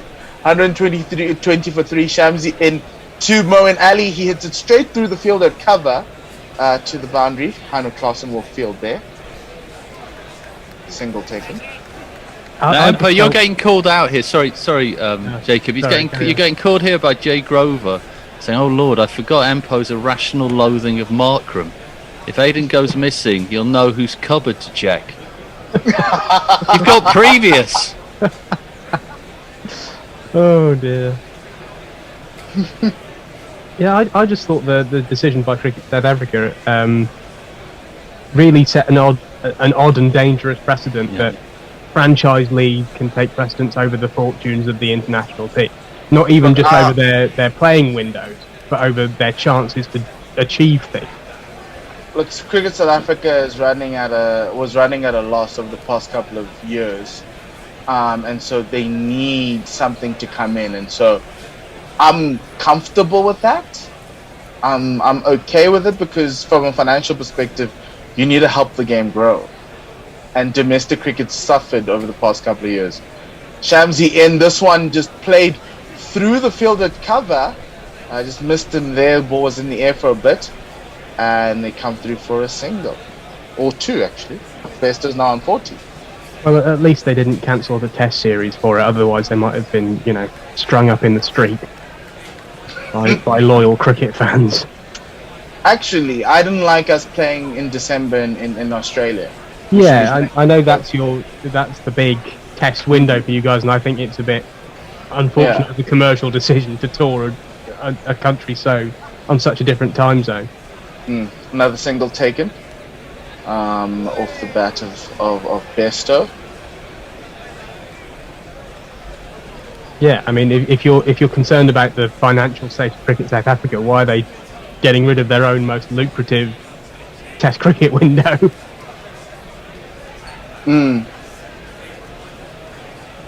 I'm with you there, and that's the but we did give Cricket Australia 4 windows to play these ODIs. They just were not happy. They just wanted us to forfeit. We've had 2 wides in this over already from Shamsi. Yeah, Shamsi. He hasn't bowled well this tour. Next one is flat batted to deep back, to mid wicket. Tristan Stubbs. He's had a very interesting start to international cricket. His first game, he didn't get to bat or bowl. Got the Thanks for Coming award. And I think the last game got rained out. Oh dear. So this probably might be his chance to actually wield the bat for South Africa. Oh, wow. Okay. That is... Well, Johnny B with a 6 over cow corner, just picking up in the arm. And let's talk about 6. Let's talk about 6. Let's talk about 6. This is probably not a time to point out to Easy Ollie that he posted on YouTube that Johnny hasn't been timing it well since the test matches. Although, to be fair to him, follows it up with a lol. Oh, over the front foot there. Back to the same corner, but this time on the ground. Riley Rousseau with that single taken there. Could I make a request to our jingler? If in the next over there's a 6, could you play the "It's a 6, it's beautiful and it's mine" jingle? Because it's one of my favourite jingles, and I wish to hear it. If there's a 6, thank you very much. That is all I have to say about that quote, Forrest Gump. I love that jingle. Also, what's that other... there is that very hippie jingle for 6 that... Oh, it's a 4 jingle that nobody likes. It's myself and TV like it. Ah, right, yeah. I think I know the one you mean. The hip-hop 4 jingle. Yes. That's quite a good one. Yeah. It's a shame that Mark Wood's been injured for so long, because he's got a cracker. It's one I often find myself just singing around the house. Very selfish of him. Yeah, that's terrible, isn't it? I just find myself singing it in the shower and stuff, and I'm like, why is this in my head? Mark Wood. Exactly. Don't start, or I'll start in my head again. I only just got it out, Embo. Final over of Aston. Petrugayo, just first ball played back to him from Johnny Bester, not finding the room that he needs. Empo, I've got a message for you from Jeff Perkins. Being under-19 World Cup winning captain should guarantee Markram a lifetime of disappointing South African cricket fans. No, guys. Well, Jeff Empo's not having that. Guys. I find him to be the luckiest cricketer in South Africa, but anyway. Next ball way wide outside the off stump. I saw in the latest beautiful example of English cricket completely over-egging a promising talent, a profile on under-19 spinner Rehan Ahmed. Yes, really I read too. Bigging up the fact that he got Cook and Stokes out in the nets once when he was like 10, and just really, we always do this, and then we wonder why, after they've been misused and mistreated, particularly leg spinners, for years and never selected, why they didn't turn out right. Didn't they? You see that the article when they had he got 3 wickets in the recent B or A into Lions International, and then in a little kind of a joinder to it said, I mean, he did go for 70 runs in 5 overs or whatever it was, but that's not the point. The point was he got the wickets. They always go, well, we've never picked him and we've not given him any reason to have confidence, and when we have picked him, we haven't bowled him at all. But why isn't he the next Shane Warne? What's going on? First Luguayo into Moeen Ali. And it's a short ball that's been pulled to square leg for 6. Just really good boundary hitting here from England.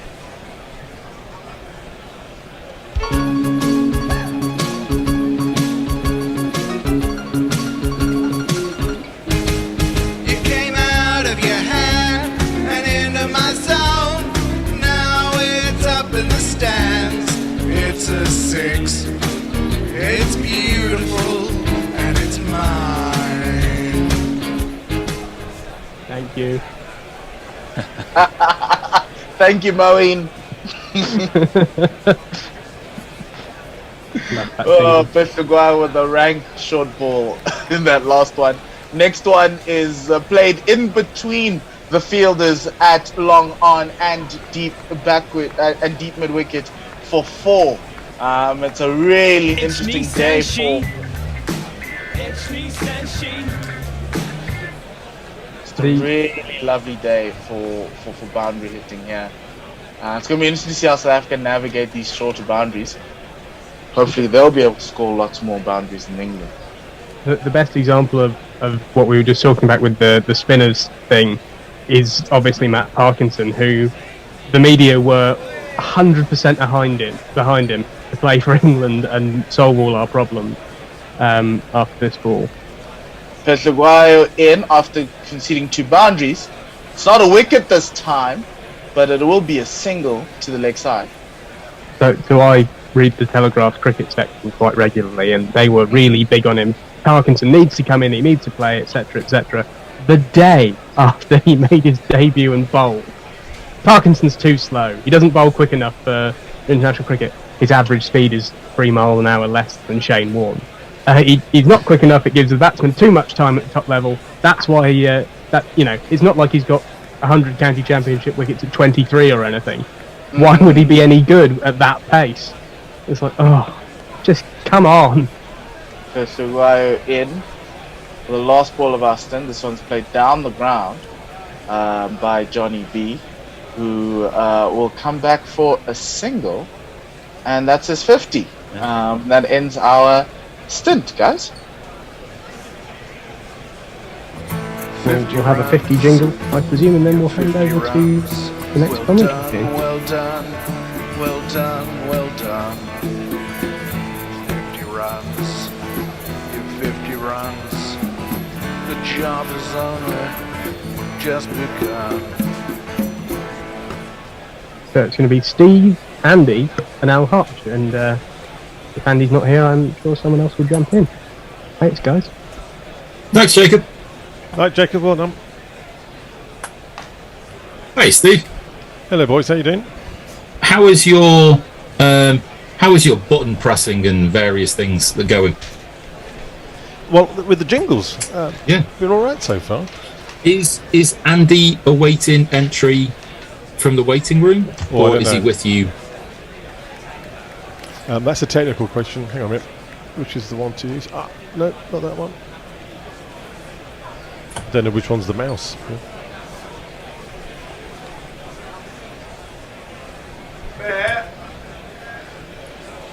While we're dealing with all of that, it's going to be Stubbs who's going to bowl. Tristan Stubbs, 21 years old, 22 matches. Steve, not the best average here. 1 wicket at an average of 93. He'll fit quite in with the short boundary. Just about, yeah. Andy, can we hear you? Stubbs in, down the ground, to long on. That's a single. We'll just we'll tap dance quietly while Andy gets himself in and available. I'm pleased to say Bear's here to sort it out, so yeah. It'll be okay. You've taken 1 international wicket in 22 games, and you're being brought on with a chip shot boundary as he's coming around the wicket. Allen comes down the track near the Yorks himself, plays it to mid-wicket, single taken.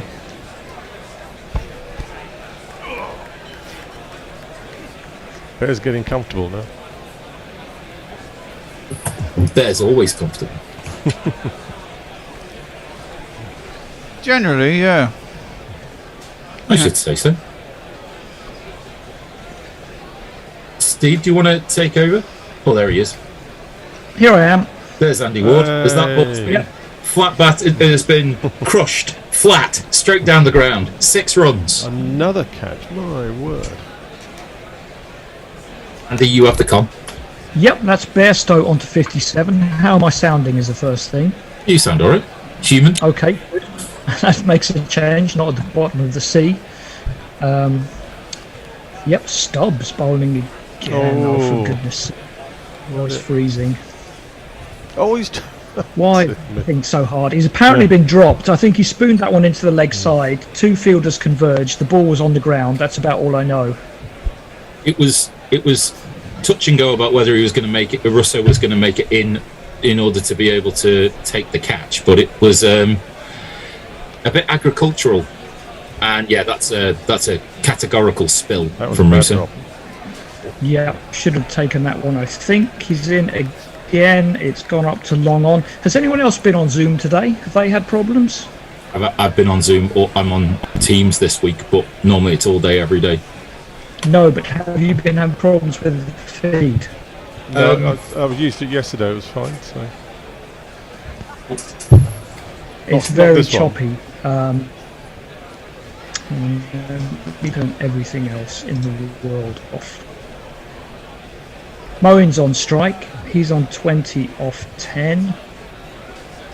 Gone very high in the air. And gone for 6. And a no ball.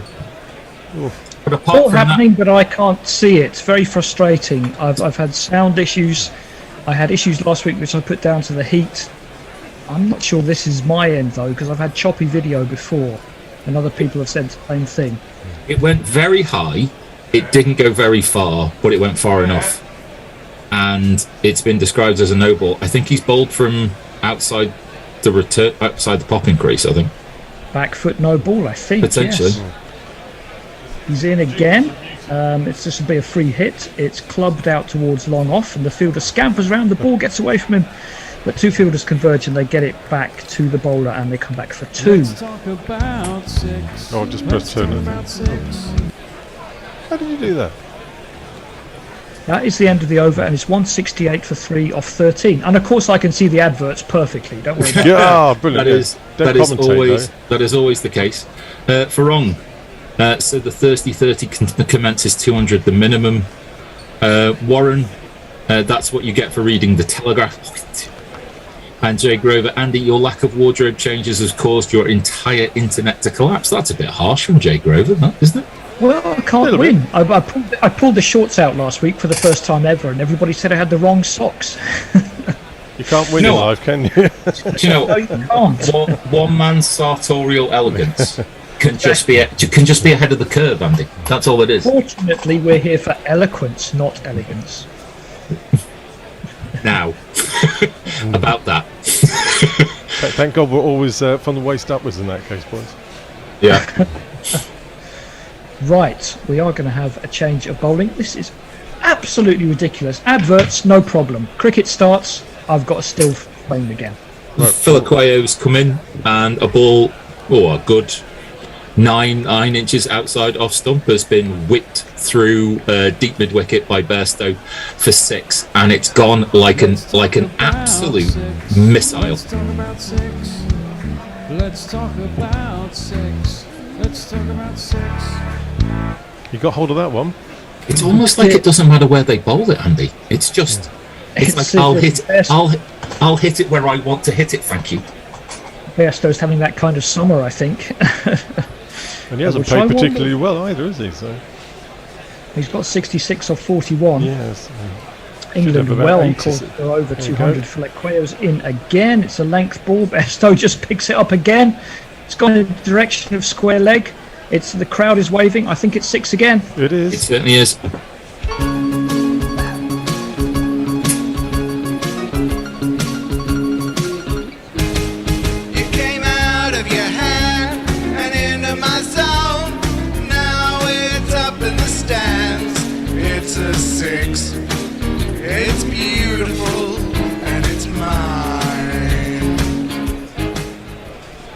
He has rather served up 2 balls in the slot, Felequeo, but Bairstow just planted his front foot forward, put one over mid-wicket and one over deep square leg, and a very pensive-looking fielder there, which... is that David Miller, the captain? No, that was Russo, who I think dropped Bairstow, so that's why they're looking at him. So.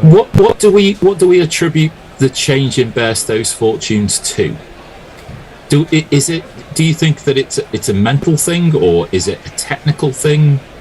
Because that last shot, he's so rock solid still as he goes through the ball, and I kind of felt like I saw that in the test innings that with all the blood and guts and thunder and 4s and 6s everywhere, he was actually really quite set, really quite stable, really quite still through impact, and it was like as if he's kind of simplified his technique a little bit, maybe. But that always helps. I mean, he's been going well in white ball anyway. Where he's transformed himself is in the test matches, but obviously he must be super confident right now. He had a couple of low scores against India, but that'll happen in T20.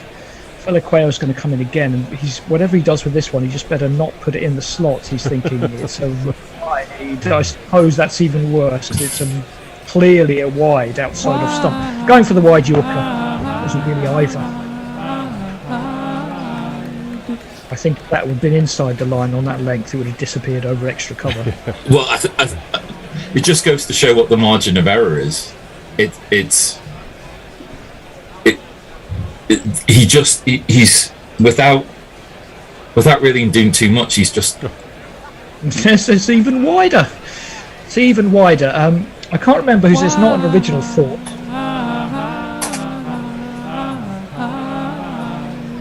Because I don't have many, but it might have been Jared Kimber who said this, that one thing that's intangible in this area of stats is how many extras really destructive batsmen get from making bowlers bowl wides and no balls and crazy stuff, because they just hit them so far out of their zone. Felequeo, what is he going to do? 2 6s and 2 wides. He's frozen. Can you take this one out? It's another wide one. He could have left it. He's gone down the ground and it's been dropped. The fielding display from South Africa has been abysmal. Johnny Bairstow takes a single, but he really should be going back to the pavilion. He knows it. He really could have left the ball alone. It was as wide as the other 2 wides. Felequeo's got him to play a shot he really didn't want to play. He's chased wide. We talked about him being stable through impact, but it's that's just regulation. Yeah. Regulation wrong. Yeah. We were talking about 3rd and 4th 11s on Sunday with the rain delay. Really? You would expect your 3rd or 4th 11 players to take that catch, right, Andy? 3s, yes. 4's always a bit of a lottery, but 3. I'm being too technical there. I take your general point. Yeah, if you drop that into 2s, people would be having a word. Yeah. Go back into the pavilion and have a think about what you've done. Yes. Right? Felequeo coming in again. He is not having the best over, but at least he's bowling to Moeen Ali now. Yeah, about that. Another 6. You'll have to take ball by ball round, so I think I can. Sure? Yeah, I think so. Smashed over extra cover. Slower ball.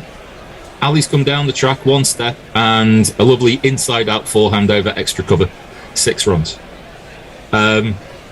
It's threatened the same part of Bristol that Bairstow's first ball hit. In a very different way. The brute strength and, as you say, stillness of Bairstow, and then the slightly out-mowing there, just manoeuvring the crease, giving himself room to play a shot in an unexpected area. The thing about Ali, it's so elegant as well, isn't it? You know, there's nothing of him to be brutal about. It's just. If you want a tennis analogy, do you prefer your Federer or your Nadal? But both can be equally destructive. Yeah. Ali's 34 off 13 and has been very much the junior partner in all of this. That is, he's come down the track and he's followed him down the leg side, and that has gone behind square leg, down to long leg, and the umpire's hands go up once again. 6 more runs. I believe in miracles.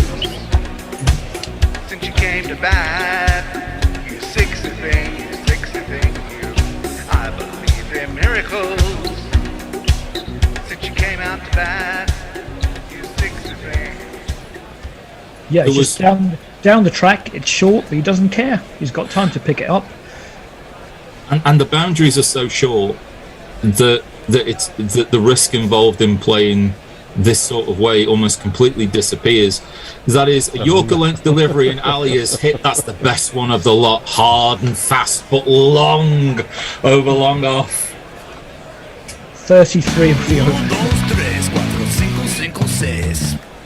If you want to learn your 6 times table, this over is going to be very good for you. 30. It was it 31? We said, was it off the over? I think there were 5 sixes. 31 plus 2 wides. Yeah, that one might have been the best one of the lot. I don't think it was quite Yorker. I think he had a little bit of room to get underneath it. But just missed it by about a foot. Toe of the bat. Toe of the bat. But it really doesn't matter with these bats nowadays. Sails over long off. Feliqueo, I think that would be 1 for 63 from his 4 overs. So yeah, it's a good job. It's a good job he hasn't got another one to bowl, because I don't think the captain's going to catch his eye in the next 3 overs. The 200 is up for England. The 4th 50 has been brought up in a mere 13 deliveries. They've got 18 left. So all bets are off. But back, it should be good. I hope the bear didn't go under. Bairstow is 73, Ali is 46. It's Ngidi is going to bowl, and that is a Yorker about shin high. And Bairstow has played a remarkable guiding shot down towards long leg rather than fine leg to whiz past the fella on the 45, and that's gone for 4 like a rocket.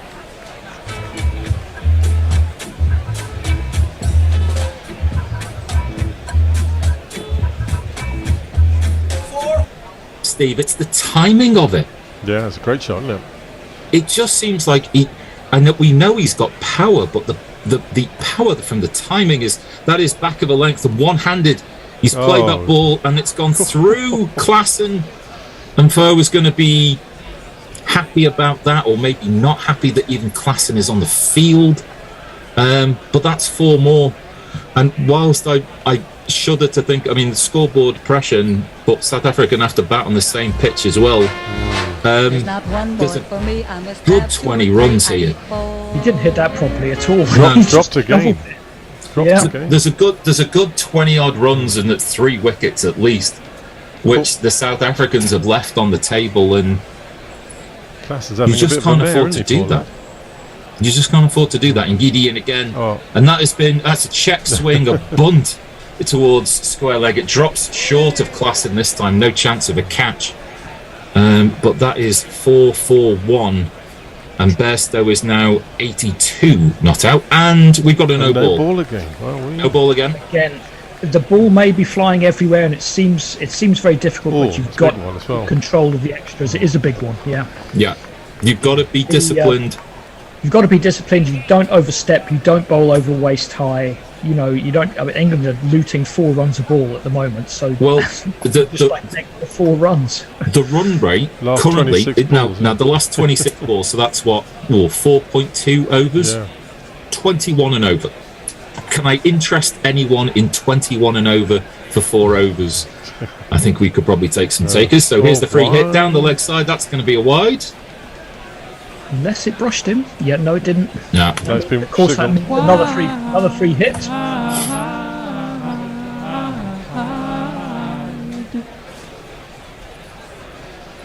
So, I think we said at the beginning of the innings that it was talked about by our colleagues that the reason to be here at this ground is because it's a compact ground, because it's short, because there's going to be 6s and 4s.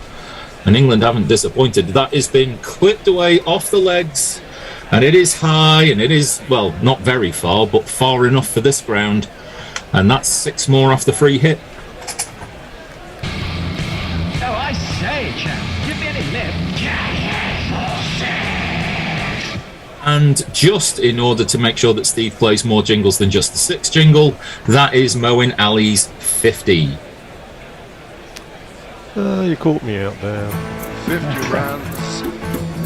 50 runs. Well spotted though, Al. Well done. Well done. Well done. 50 runs. Give 50 runs.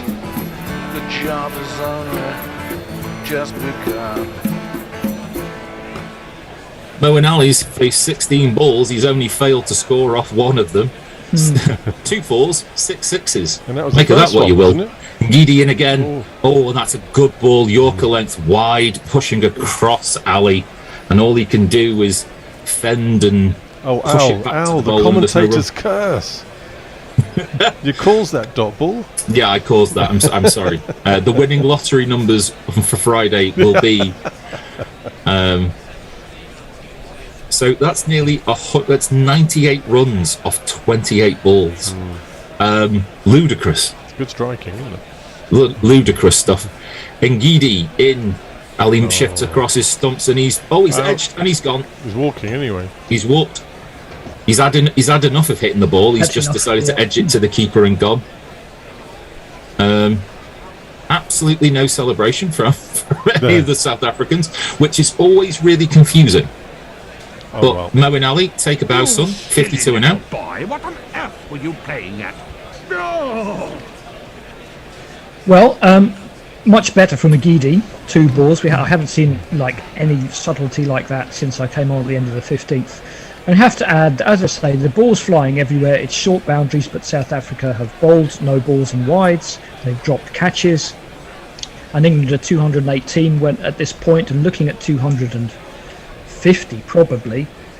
But better fielding, more discipline, could have been 225, and that's definitely much more chaseable on this ground. Steve, what you need at this point in the innings is you need someone who can come in and get started really quickly. Like Liam Livingstone. So like Liam Livingstone would be like the perfect cricketer maybe for this. Oh yeah, big toe in from Moeen. I am Liam Livingstone, I play for the Lightning. My one-day kit is blue, but for the tests it's white. International cricketing enigma, Liam Livingstone. I'm gotta say, wasn't particularly impressed by the way that he batted in the ODIs. Maybe T20 is more his thing. Well, he doesn't need to be coming in after 20 overs in ODIs. That's not so much it. That is you have a jeweler's eye for detail as always, Andy. The beautiful thing about this is that there's only 13 balls left in the innings. Lord knows where they're all going to go. Ngidi in, and a swing going to miss. And it goes through to de Kock, and that's a dot ball. Livingston nearly dislocates both shoulders doing that. And that's the end of the over. Are we neglecting Twitter? Who's on Twitter? I think it was me before your internet problems. So, are you seeing the? I daren't even open my browser at the moment. I'll try it later on. But are you seeing the pictures okay now? Not well enough to ball by ball. It's kind of jumpy and stop starts. Okay, I can have a look at some. So Jay Grover says he's only messing about he's wearing flamingo pajamas. It's Jay Grover, so that's... Let's get on Zoom and let's see them. So, yeah, get yourself... it's like the Proteas are bowling with volleyball, says Dan Keevy. He may have a point there. They wouldn't go as far, though. Yes. Bairstow is 82, not out. We'll come back to Twitter in a little bit. And Rabada is in. That's a Yorker length fast delivery. Speared in at the legs. It only squirts out to point. Single taken. And it's all slowed down. England's run rate might dip below 12 and over at this rate. That was a proper cricket bowl, wasn't it? Yeah. Proper cricket played in T20. Shock. Yeah. Can happen every now and then. Yeah. Right. But Bairstow was up to it. How is this outbreak of morale going to go? Rabada is in to Livingston, wide and kind of bunted towards long off. Maharaj will underarm the ball back to Rabada, but not before Livingston gets himself off strike, which, given how Bairstow is set, might be his key role here. Well, sometimes it's not that easy to just come in and ping it where pet batsmen have been putting it in row 20. Rabada in. Short of a length. Whipped. whipped by Bairstow towards deep square leg, and you need to look 30 rows back for that one. That's gone high and hard for 6. 2, 4, 6. But look how still he is, Andy, as he hits through the ball. Yes, his hips is perfect power hitting. His hips are going first. He's got that coil, and then the arms are like, as you say, his core is completely still, and then he's just bang, whips everything through the ball. A Yorker length delivery, which seems to go through the middle of Bairstow's bat, just misses off stump. A good response by Rabada. 0 for 29 with 2 balls left of his 4-over spell is calm and serenity amidst the bludgeoning chaos of this innings. Who's bowling the last over? Yeah. Who wants next? Rabada in, and that is, that was wide, going wider, and Bairstow's under-edged it to on the bounce to De Kock. Could have left that one, that would have been a wide, but that becomes the hidden secret source of the next evolution of T20 batting, I think. When to leave the wide ones alone, get a ball you like, wait for the ball you like. Generally, I think to go after a wide, you should be pretty confident you can hit it for a boundary. Yeah. Even 2, you'd probably rather have a run and the extra ball. I think that's just going to be the evolution of how we think about how the game goes. As last ball of the 19th, Rabada in, full toss, Bairstow whips it through towards deep mid-wicket, but there's only going to be a single. Rabada finishes with fantastic figures of 0 for 30 off his 4 overs. Bairstow is 90 not out and with the strike, and it's 2:27 with 1 over left to go. We haven't forgotten you, all our Twitter contributors. We will pile through a load of tweets as we get to just at the end of this over and towards the end of the innings. I absolutely promise. Now, 2:27 for 4, 1 over left to go. Who's our bowler? It's going to be Ngidi who's going to bowl the last one. 3 for 34. Doesn't surprise he's done the us, wicket. He's done the wicket taking damage. David Miller looks like he has dropped a pound and not even found a penny. How many fielders can we have out? All of them? All of them? Well, from South Africa's point of view, I think that Moen wicket might have taken 10 off England's score. Yeah. Which is something. They've got to cling on to what they can here. They're going to be facing at least 240, barring like a 3-wicket over or something. They've just got to get out there and whack it, and they've got some good batsmen too. Yeah, they can hit these runs. That is a Yorker length delivery on middle stump, and Ngidi falls to the floor. It goes to the man on the 45. It must have been just the thinnest of edges, otherwise he would have been plumb LBW in front. Was saying they're cut off 1955. I think the South Africans might be late. Yeah, 10 minutes past. Goodness knows what the rule is. Every T20 competition has different rules for this. I think it means that one of the openers only has to hit with the handle of the bat. Is that how it was? He goes out with a tennis racket for 5 overs. Yeah. Clown shoes.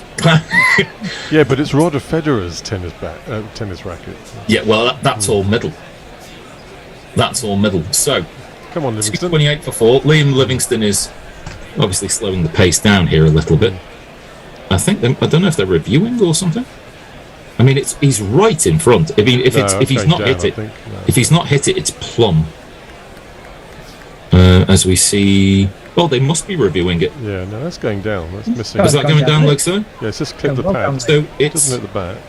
It's not hit the bat, so it's going to go to the eye in the unless sky. it's got 5 stumps that in, that's never going to hit anything. I think it's just because of where he was stood. And it pitched outside leg. Yeah, it's pitched outside leg stump. There you go. You couldn't be stood more in front of all 3 stumps. However, it's hitting outside leg, so make of that what you will. Livingston will now face the second ball of this last over. It's very long, the last over. Yeah. Doesn't help with the cut-off time, I'm guessing. Yeah. Just stick a review in. Ngidi in. And that is a Yorker length delivery just where Livingston likes it on the leg side, and he whips it behind square on that leg side for 4.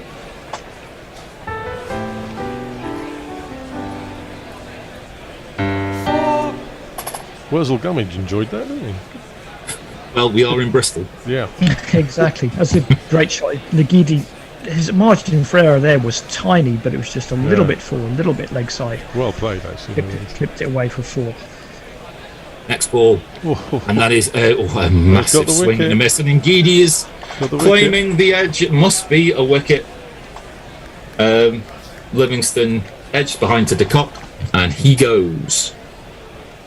The crowd says, the crowd says, the crowd says you're out.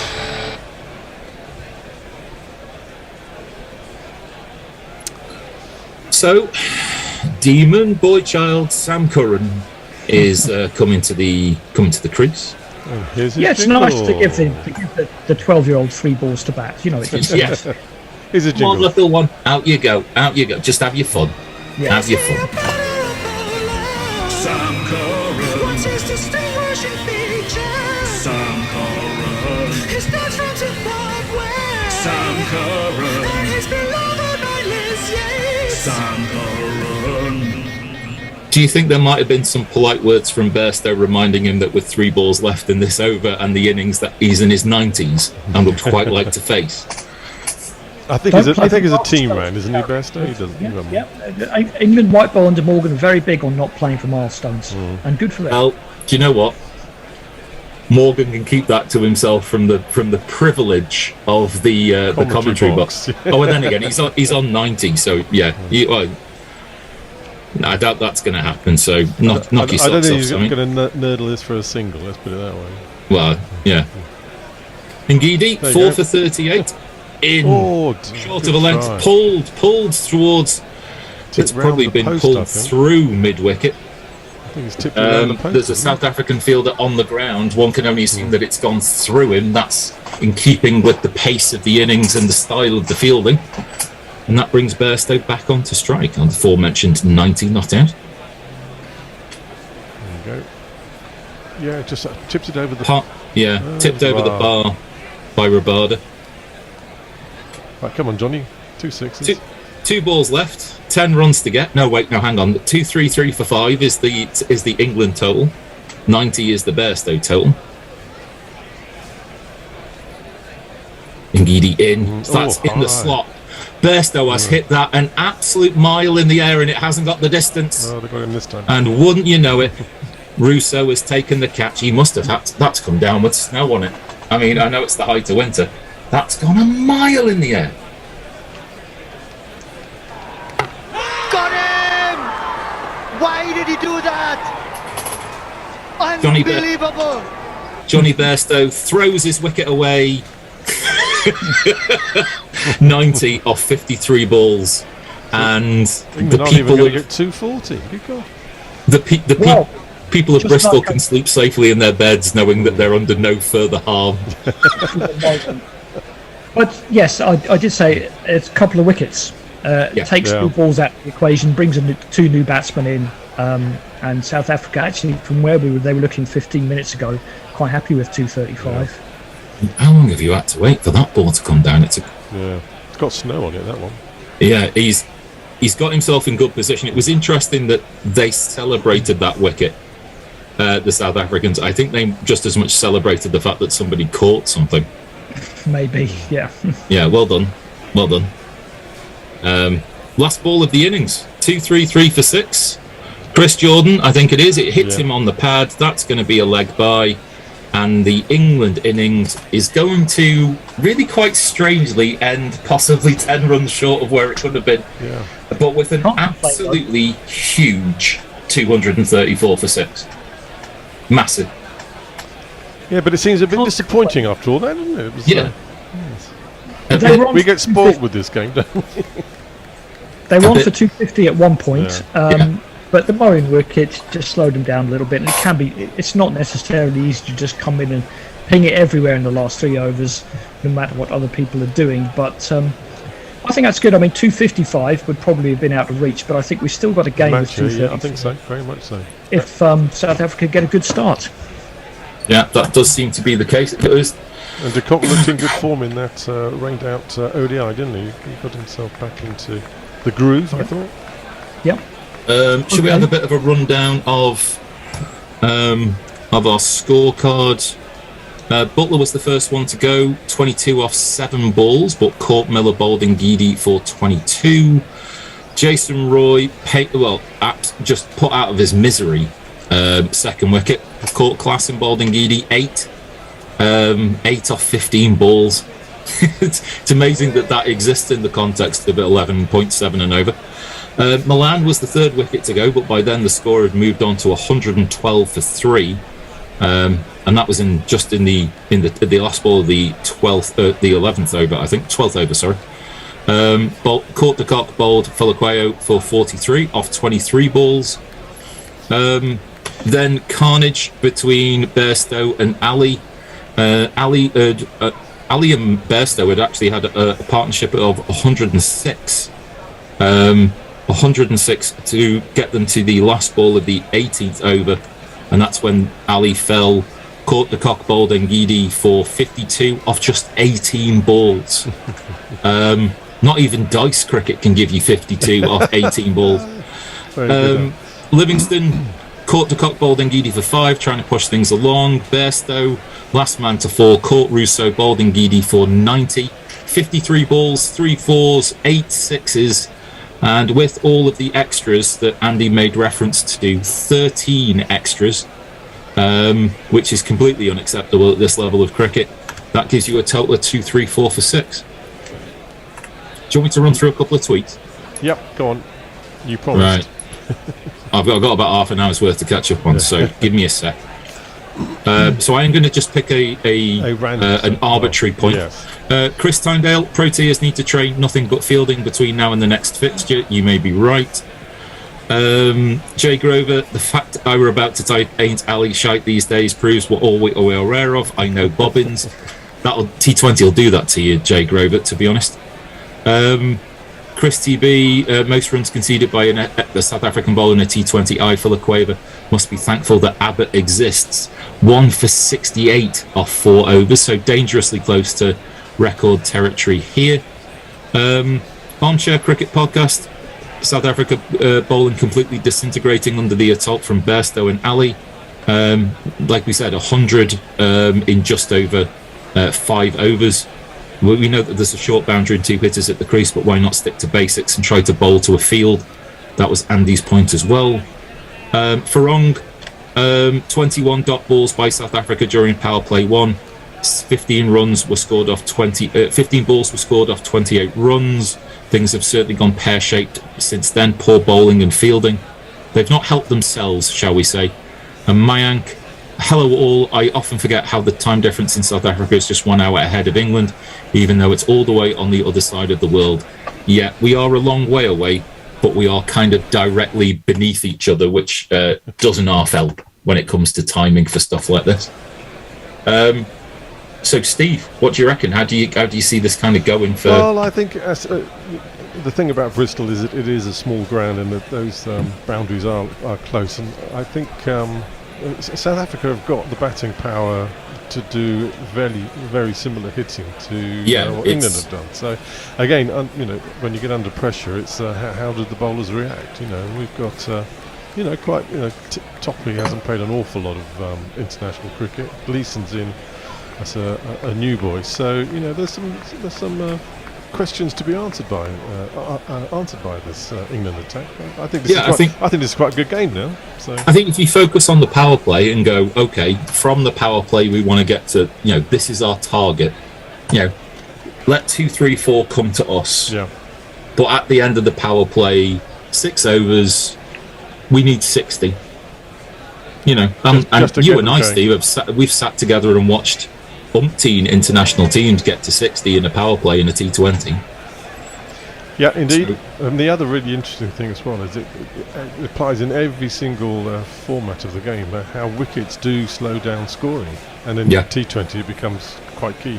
And as Andy was alluding to, if they get Bairstow, they get another wicket, then actually it becomes quite difficult for a new batsman just to come in. And while they tend to do it, come in and start hitting straight away, actually the set batsman will always do better than a new guy coming in. So well done, South Africa. I thought Ngidi and Rabada bowled those last 2 overs really well. So yeah, I mean, bearing in mind, like we said, a total of 2, 3, 4 for 6. If we look at some bowling figures, Maharaj 4 overs for 31 runs. Rabada 4 overs for 30 runs. Ngidi 4 overs, 5 for 39. Yeah, You're not going to get... 12 of their overs, you've gone for 120 runs, you know. Well, yeah. So. But Philaqueo, 4 overs, 1 for 63. Yeah. Hashtag awkward. Shamsi, 3 overs for 49. And Stubbs, 1 over for 20. Yeah. So what are we talking about there? So we've got 4 for 63 and another 4 for 69. So that's 132 runs Indeed. off 8 overs. And that's what we've got to hope is England don't do that. Yeah, yeah. It seems like such a shame because, like you say, you've got 12 overs that you would turn around and can I interest you in 12 overs and 110 runs? You'd be like, you'd take yeah, that, wouldn't you? Yeah. Yeah. You would think, yeah. Well, you know, we've kept them to under 180, 190 with that sort of bowling. But, absolutely. And then all of a sudden, to say that it's been let slip might be one of our greatest ever understatements. in a land of understatements. Yes. Well, yeah, we try our best. We try our best. Never knowingly understated. Whether we're talking about Andy's sartorial elegance or the way that we're talking about the way that the cricket game is going. Indeed. Right. Who's on next, well, anyway? Something interesting. You're still on. I'm still on. And Andy and Umpha. Right. So that's a professional looking outfit, isn't it? My God. So the first 11 going to bat. Yeah, 2, 3, 4 for 6 in this game is England's second highest T20i total. And the highest in England, in fact. And yes, because the current highest total, 2, 4, 1 for 3, was in Napier against New Zealand. And that's a small ground as well, isn't it? Yeah. That was some carnage. Info? Yes, it was. And now we're just trying to see if South Africa can do the same. Yeah. I mean, it's still a small ground. Although sometimes it does seem like two teams can bat on two different surfaces on two different stadiums, doesn't it? Yes, but I think for us it's the Riley Rousseau coming in with Quinny there and Heinrich Claessen's on form, so there is a possibility with David Miller as captain that you could get here with the small boundaries. Yeah, it's all about scoreboard pressure, isn't it? I mean, they've got to go basically out of the box from the top, and if you lose a couple of wickets early, then it gets really quite difficult. I was just saying to Steve, if you can get to 60 off the power play, then that's a foundation that you can begin to work with. I think you only need to lose one wicket by then. I mean, if they're 3 down at the end of the power play, but 60, I still think they lose by. Yeah. Yeah, and the other thing is, England's bowlers are great, but they're not. Then you wouldn't necessarily say. It's not like I'm not. I haven't been worried about England's bowlers for a while. However, South Africa's batting is just always has something off with it on a day. Listen, so if England can't defend this, then they truly are shit. Wow. Wow. The Bears hat is in the ring. I mean, you've got to be able to defend 234. Is it? When you say that there's something off about the South African bowling, is it about the South African batting? Is it always the same thing, or does it feel like it's always something slightly different that's off each time? You just find yourself, I think, with the batting lineup. Sometimes it just doesn't click, and you sit there going, "Okay, what happened?" Like for instance, isn't that a function of a T20, isn't it? I mean, you basically go out to hammer and tongs for the whole way, hope that 1 or 2 players stick and a couple of other people get some runs. Other than that, everyone swings the bat, and some days it just goes horribly wrong, you know. And that's T20 for you. I mean, it's not. I mean, this is one of the simplest forms of the game. Basically, there's not really a lot of the tactics involved as a batsman. It's just pretty much swing. There. Do you want to hit some jingles? I will hit some jingles. We have opening the batsman. Bowling even. The cock has a name you can mock, but he's really quite useful at cricket. I have heard that he can open the bat, even if he's not keeping wicket. It's going to be Sammy Curran who opens the bowling with a ball that swings away from de Kock, but he plays it down to mid-on, and there'll be a single off this first ball. Interesting. Is this man bowling? Yep. Sam Curran. What's his distinguishing feature? Sam Curran. His dad's from Zimbabwe. Sam Curran. And he's beloved by Liz Yates. Sam Curran. He's bowling too. I'm only hanging here because Andy's supposed to be here.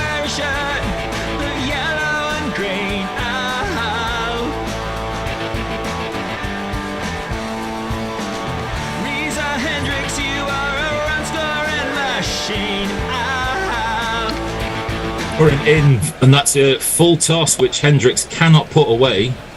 Jason Roy, who's come on leaps and bounds, is a really good fielder for England, moves across towards cover, and there'll be no run. A dot ball, which is worth its weight in gold. That's Andy, really... you're back with us. Oh, here's Andy. Right, I'm off. See you in 3 overs. Okay. 5 overs. Yep, I'll do your tweets. Just cue me in when you want me to go. Is best. Perfect. An in-swinger in towards the off stump of Hendricks is tried to be whipped away through mid-wicket, poorly timed, hits Ali in the field, and no run. Some interesting movement for Curran. Anfo? Yes, he's getting some movement. I'm just thinking about Reza. I think he's just getting stuck on that front foot a little bit too early. That full toss really did surprise him. I'm just not sure, because he always takes a long time to get going. Well, he's just dabbed this ball down towards third man. Bairstow runs in from the boundary and will limit everything to a single. It does seem strange, but you make a really good point that even in the midst of the thrash of a T20, there still is time. You know, and it's like, it is difficult to be able to get ourselves to go right from ball one. It is a rare skill indeed. So, yeah, and you have to get used to the pace of the pitch and the swing that Sam Curran seems to be getting. Yeah, Curran into de Kock. This is a low full toss. De Kock can only push it again down towards mid-on. Jordan's there. You don't want to take that arm on really too much, but a safe single nonetheless. It's trying to remember all the way back to the first couple of overs for England's innings, and it's exactly the same thing. They had to get used to the pitch. Roy looked hopelessly out of sorts, so opening is hard. Opening is hard work. Last ball of the first over, and Hendricks has missed out again on a wide, juicy full toss. He can only drag it to mid-on, but he hits the ball too well. There's no run, and Andy, at the end of the first over, it's 3 for no wicket. Mayank says, hello all, I often forget how the time difference in South Africa is just 1 hour ahead of England, even though it's all the way on the other side of the world. That's because it's down and not across. Yes. Geography lesson for you there. Billy Bond says, top batting from Ali and Johnny.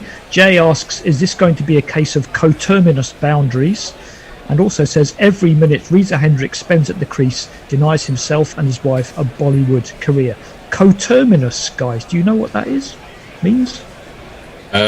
So co means together, terminus means something ending, I think.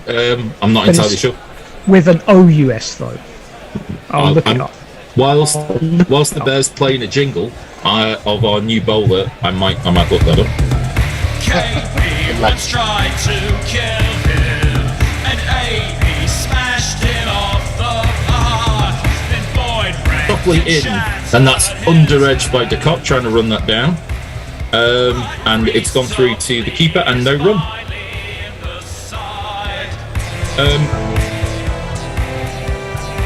Coterminous means having the same boundary or extent in space, time or meaning. Yes. So there you go. Who knows everything? God and Google. There you go. God and Google. I like that. That's something I'm going to use. Let's put that on a t-shirt. Topley in. back of a length. 20 and that's years been time, caught. they'll be the same. They'll be wanting the same. Back of a length. De Kock's eyes lit up, but he has laced the ball to cover. Absolutely hit it like a tracer bullet, but it's gone straight to the fielder, and South Africa are 1 down. And if you want to,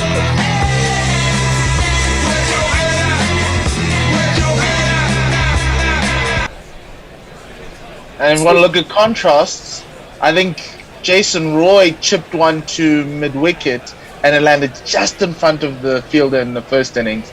This one goes straight to the fielder. Yeah, luck's a very interesting thing in this game, but really good bowling from Reece Topley. Certainly is. He's timed it sweet as a nut, but it's gone into David Milan's midriff before he's really had a chance to dive out of the way, and that's how he caught it. Really, I think it's gone straight at him. So yeah, 8 balls into the innings, 3 for 1.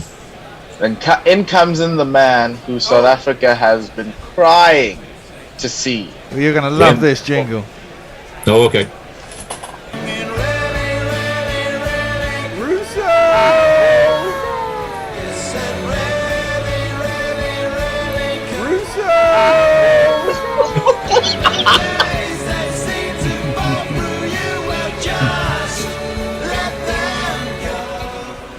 Topley in, we're going to have words about that in a second, and that's going to take a leading edge, and it just dropped short of Livingston in the covers. Bear, I will just say that was when Damon Albarn's affected Cockney accent was at its very peak. It really could happen.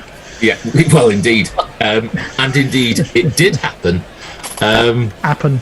Did you? Christ, Mary Poppins, do you want to...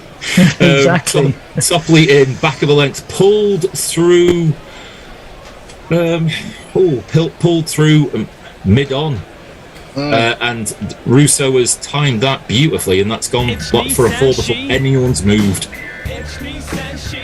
That, you know, like there's the Get Back sessions or whatever it is, the Beatles sessions on that thing. Yeah. That was the Dame Pete sessions, basically. It's around about the same period. The oft talked about but rarely heard Dean Pete session. Exactly. Are we going to get an 8-hour documentary on that? No.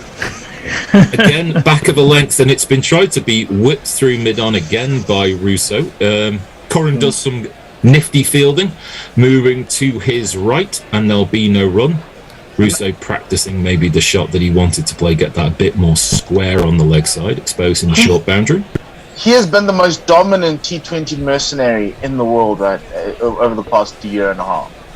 So really happy to have him back. We just hope that he can carry that forward.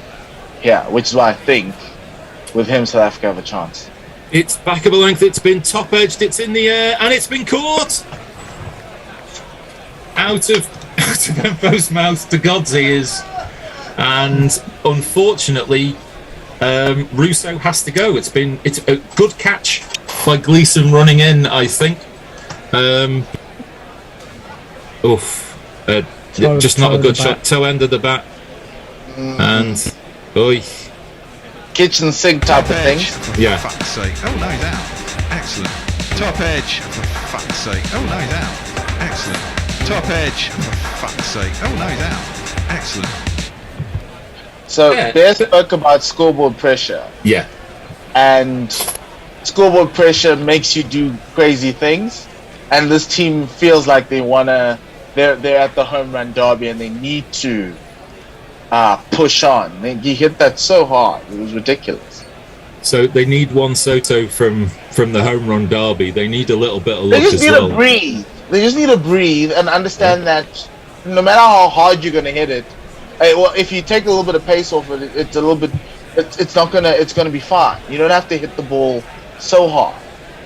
We're gonna jingle up our new batsman, Andy. I'm gonna feed you in with tweets as we kind of go through the next over, because I know we've kind of missed the end of the over there with the wicket being taken. So we'll feed you in between.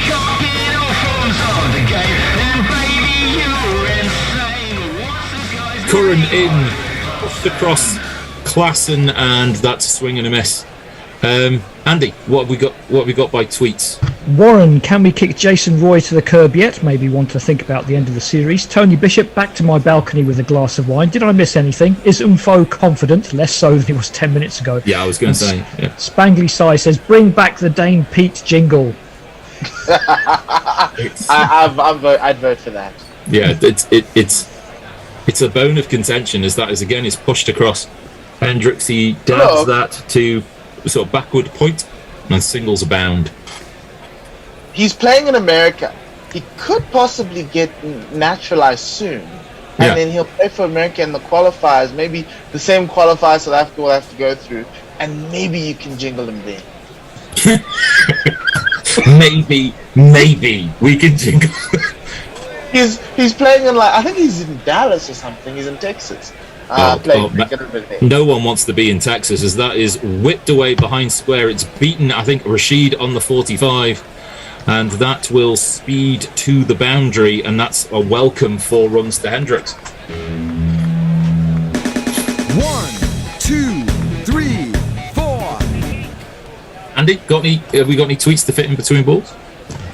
Yeah, a couple more. Chris TB, any tips on how to prevent oneself from being emotionally affected by what 22 men are doing in a field 13,000 kilometres away? What's the women's cricket? What's the women's football? Well, yes, we're African champions, by the way. Whoop, whoop. It's good. Current in again, back of the length.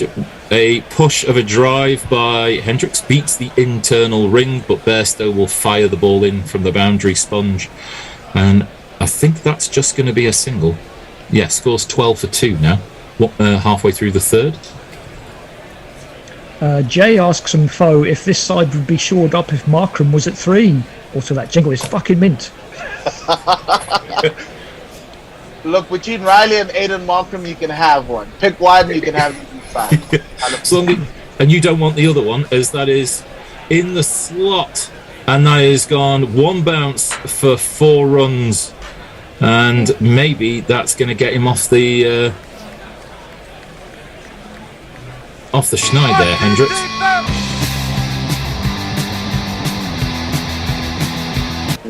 Couple of balls like that. That's for your arms. Yes! That's a shot. That's a shot. Reese is one of the classiest batters you will see. Yeah. Yeah. Look, I think Aiden deserves a spot in the T20 side. I really do think so. He's improved as a T20 batter. Hendricks pushes that ball to deep cover. Bairstow with a cannon-like arm. Do you think does Bairstow do anything softly? It just seems like everything's done at 100 mile an hour. When he runs, the ground shakes. That sort of thing. You don't expect him to be a tender lover, do you? He could surprise you, though. Paint me like one of your French girls, Johnny Bairstow. Johnny B as a tender lover. Wow. I only said that because the porn bot's back. The porn bot is torn between tweeting and watching France v Germany. I think you get better banter off us than Jonathan Pearce. Absolutely. Absolutely. Over number 4 is going to be bowled by Toplin, and that is pushed across Hendricks. He's played that beautifully through the covers, beautifully timed, and that's going to run all the way for one of these. There's not one boy for me, I must have 2 or 3, I need 4. That's pretty smooth through the covers, that, isn't it? Like red wine. Yeah. Goes down beautifully. Show me that on a loop. Yeah. Yeah, that's a classy shot. Tries to run that one away. Can only probably get too much bat on that, and it goes straight to point, and there's no run. Quick question for you guys. What do you think England is doing with Gleeson? Middle overs enforcer? Possibly. I don't know who he is. I'm here to find out. That's fine. That's fine. He's gonna run in like all of his arms and legs are moving in separate directions, a ball at 90 miles an hour. As that is tucked away behind square, the fielder on the 45 on the leg side will not be able to prevent a single. I also do think they want to give him overs with protection on the boundaries as well. He's quick, man. He has a. I think they might want to use him the same way that they used to use Liam Plunkett. That's what I'm saying. Yeah. Yeah. It's kind of who he reminds me of as Topley is in, and that's just about cut away. That was a gnat's crotchet away from hitting the top of middle stump. It's cut away. It's Jason Roy's done some good fielding. He may well have hurt his shoulder in the process. Ooh. Is he? Is this an injury that's gonna probably keep him out the side? Potentially so. He's dived to his left and is moving his arm and his shoulder around like someone who desperately wants it to stop hurting. So I'd love to give you some totals of things, but Sky seem to have given up on totals and scorecards. And even how many balls have gone in the over, as that is again right on the spot from Topley. It's dabbed into the covers, and they'll take a single again as Roy is still shaking out that shoulder. But he seemed to dive on one of the unused pitches, which is going to be extra painful for him. Yes, those are hard and abrasive, those pitches. Yeah. It's 23. Well, no, it's not. What are we talking about here? I think Sky's trying to differentiate between Klaassen and Reza, which I find wild, but that's okay. That tucks Hendricks up for room on the leg side. He still manages to squeeze the ball to mid-off. They'll scramble a single before Curran can get to the ball. And I'm looking for some sort of movement. Topley has his hat, so I'm assuming that's the end of the over. Andy? Jay says, given Bear's attention span, I think the Dane Pete sessions would last about 8 minutes. Mayank agrees with Al, fuck Texas. Farong, 1:30 here Thursday morning, we get a blowout. This is why T20 can be bollocks and boring at times. Well, at least it doesn't last 3 days. Test matches can be boring too. He will be highly surprised if South Africa can win, and if they do, Farong promises here, now, to ride naked through the streets of Dhaka on a rickshaw. One day, Farong, one of those is going to come in. And Bairstow, Jay says he thinks Bairstow is an overweight, roided hummingbird in constant need of nectar and the need to be loved. That is strong words. It's going to be the aforementioned Richard Gleeson who's going to bowl our final over of our spell, as that has been dropped, I think, by Butler. It's gone through to him, it's gone through to him and then through him. And they're going to scramble a single. I'm going to wait to see if that's buys or whether it is that was off the edge. I think let's look here. Or maybe off pad. But certainly too quick for Gleeson, and then the change in direction bemused Butler. Oh, it's taken the edge. That's a drop. Oh, it has, yeah. That's a drop. Gleeson in again, and that's a swing and a miss.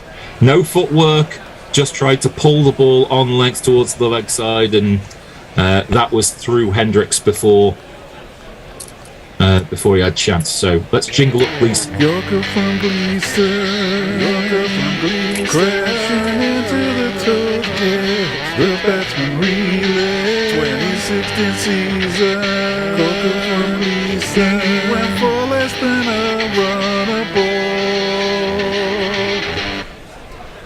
Gleeson in for his third ball, and that's taken an outside edge, a genuine edge, but it's flown really fast, and that is 4 runs. We'll take them whichever way.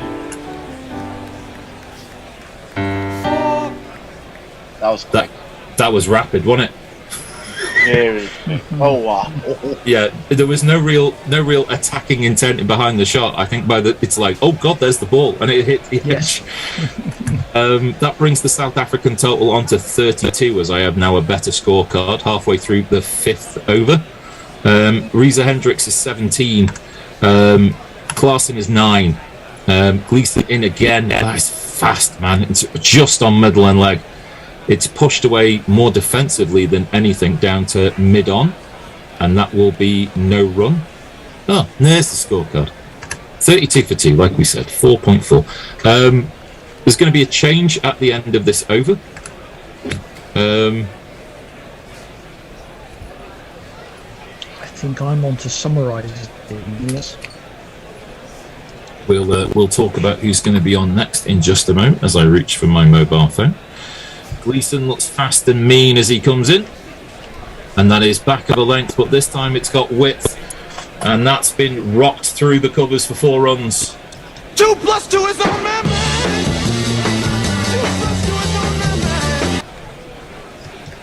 Yeah, Andy, it's me and you. You're summarising. I'm on social, and Steve is going to come in to do the business on ball by ball as I watch the bear depart. He's just digging deep into his bag here, just showing us all the shots. That He's got some class about him, Miss Hendricks. He is 26, as that is maybe the slower ball from Gleeson. It flummoxes Hendricks. He can only play it to the covers defensively. That's the end of 5. South Africa haven't made enough of the power play so far. They're 36 for 2. And the next voice you're going to hear is that of our dear departed colleague, Steve. Thank you, Al. And I think Al, you're still on. I think, aren't you, Al? And I'm going to do some tweets. So you're going to do some tweets to try and keep up to date on those this time. Yeah, I'll try my best, Chief. It wasn't your fault, but sorry to disappoint. I didn't give Andy a chance to talk. I do apologise to him. Hi, That's Andy. Are you good, right? all good. Yeah, I'm good. And while I'm not making any bets like Farong is, I think he's right.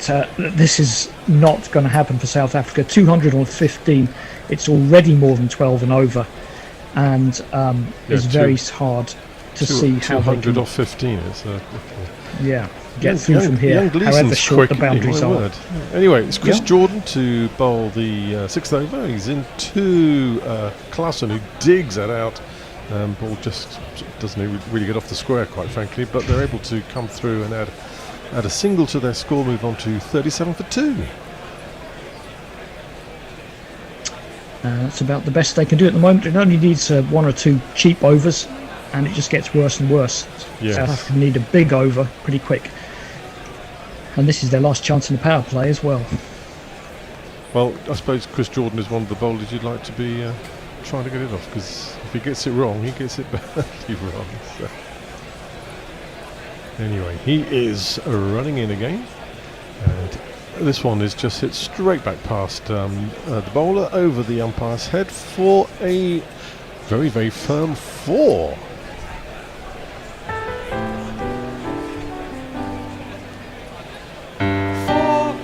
Hendricks is certainly getting to his stride, isn't he? Yeah, 30 off the 18 balls he's faced.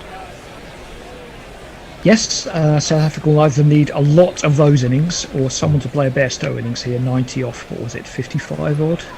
Or even maybe fewer than that, maybe. Yes, indeed, an alley innings. Anyway, Jordan in again, and he gets the same treatment from Hendricks, and this has gone for one of these. Now my innings going, great guns, I hit the ball, 4 runs, I hit the ball, and it went for 4 runs. Yeah, I do think they have to put the bat through most things, anything that's hittable in this over. It's their last chance to take some runs while there's only 2 in the outfield. Yeah, it's a good little track to bat on as well, so it looks there's no reason you can't play properly. As I said, I think Jordan's the sort of bowler that you can harvest quite a lot of runs from. So anyway, doesn't it just show you though the difference in that pace can make with how difficult Gleeson was to be able to get away? I know there were edges and stuff, but I mean it's Jordan in again. This time Hendricks steps to leg, and Jordan very cleverly follows him. The ball ends up squirting away on the offside, and sort of a cover point field that jogs in to return it, and that's another single to the score. The thinnest of silver linings from South Africa is all of England's ring fielders are hugging the back of that 30-yard circle. Yes. So if they do just jab down on Yorker, they're always going to get a single, at least. So 2 quite important batsmen out already, De Kock and Russo. Jordan in again and again. This is on the pads, and this time Klassen has got it away down to the boundary. 1 2 ka 4 4 2 ka 1. My name is Lakhan. My name is Lakhan. So 14 of this so far, these first 5 balls of this first over from Chris Jordan, and going towards what the South Africans will need. They'll need a few more like this, but it's a good start. Just 1 ball to go in this power play.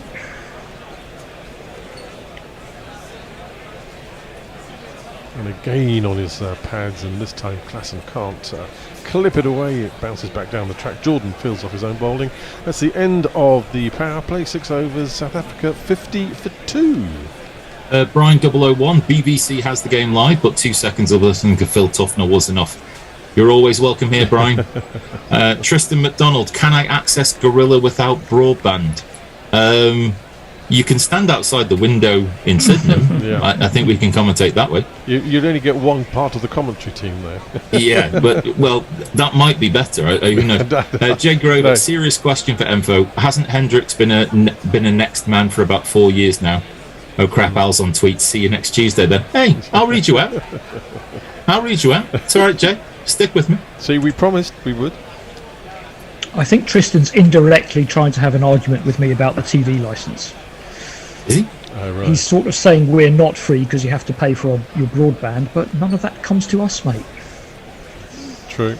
We don't. And we ask don't a contribution. We also don't send the heavies round if you try to listen to anything else. Although that is a good business model, though, isn't it? Although. Anyway, write that one down. Gleeson to continue. And he's in, and Hendricks has decided that he quite likes his bowling and has dispatched this into the crowd for a big one of these.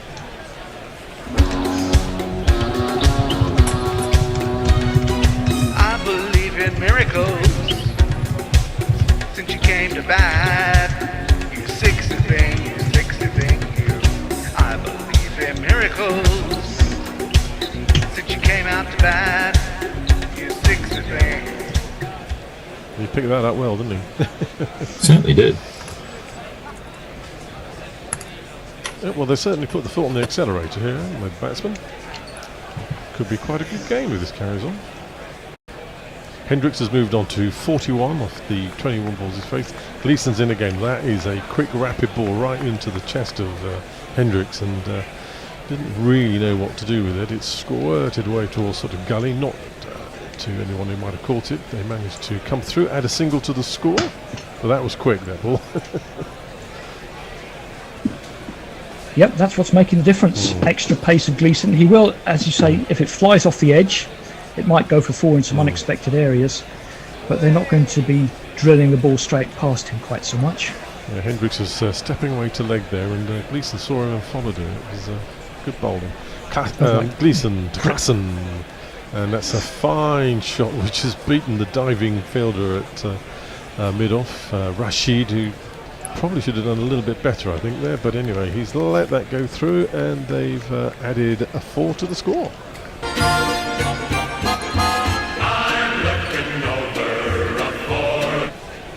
I guess that time he did bash that one straight past the bowler. Not straight. Yeah. The ball before was like Brett Lee bowling to Piers Morgan.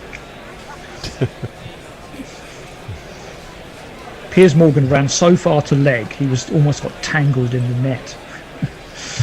That's the first time I've heard of Morgan going to the left, but yes. This one is a full banger, and Klassen hits it straight back at the bowler, who sort of half stops it. But they add a single to the score. Klassen has moved on to 14 from 10. Hendricks 42 from 22. Certainly upping their scoring rate here, the South Africans, which is good to see. I should probably point out that I'd do the same if Brett Lee was bowling at me, but then again I wouldn't talk myself into such a ridiculous situation. Indeed. He has a talent for it, that boy Morgan.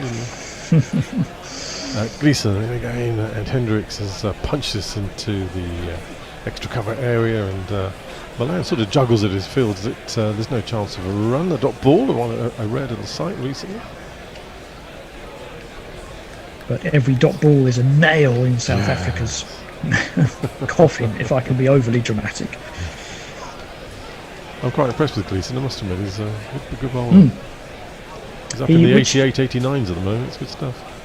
he had a game or two against India in the T20s, yeah. and he did well. In the game, and Klassen has got hold of this very nicely, lobbed it, and this has beaten the hurtling. Didn't know who the England fielder was, but he didn't manage to stop it, and it's gone through to the boundary. Another one of these.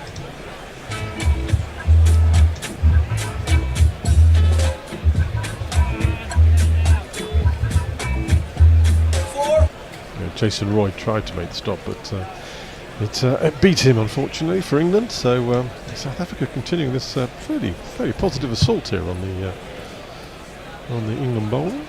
67 for 2 after the 7th over. Yeah. They need 168 more from 78 balls. 2 a ball plus. Well, let's not count chickens, Andy, too early. So no, but I can roughly estimate how many chickens there are, though. Will you continue with Jordan after that quite expensive opening over from him? No, well, he's no.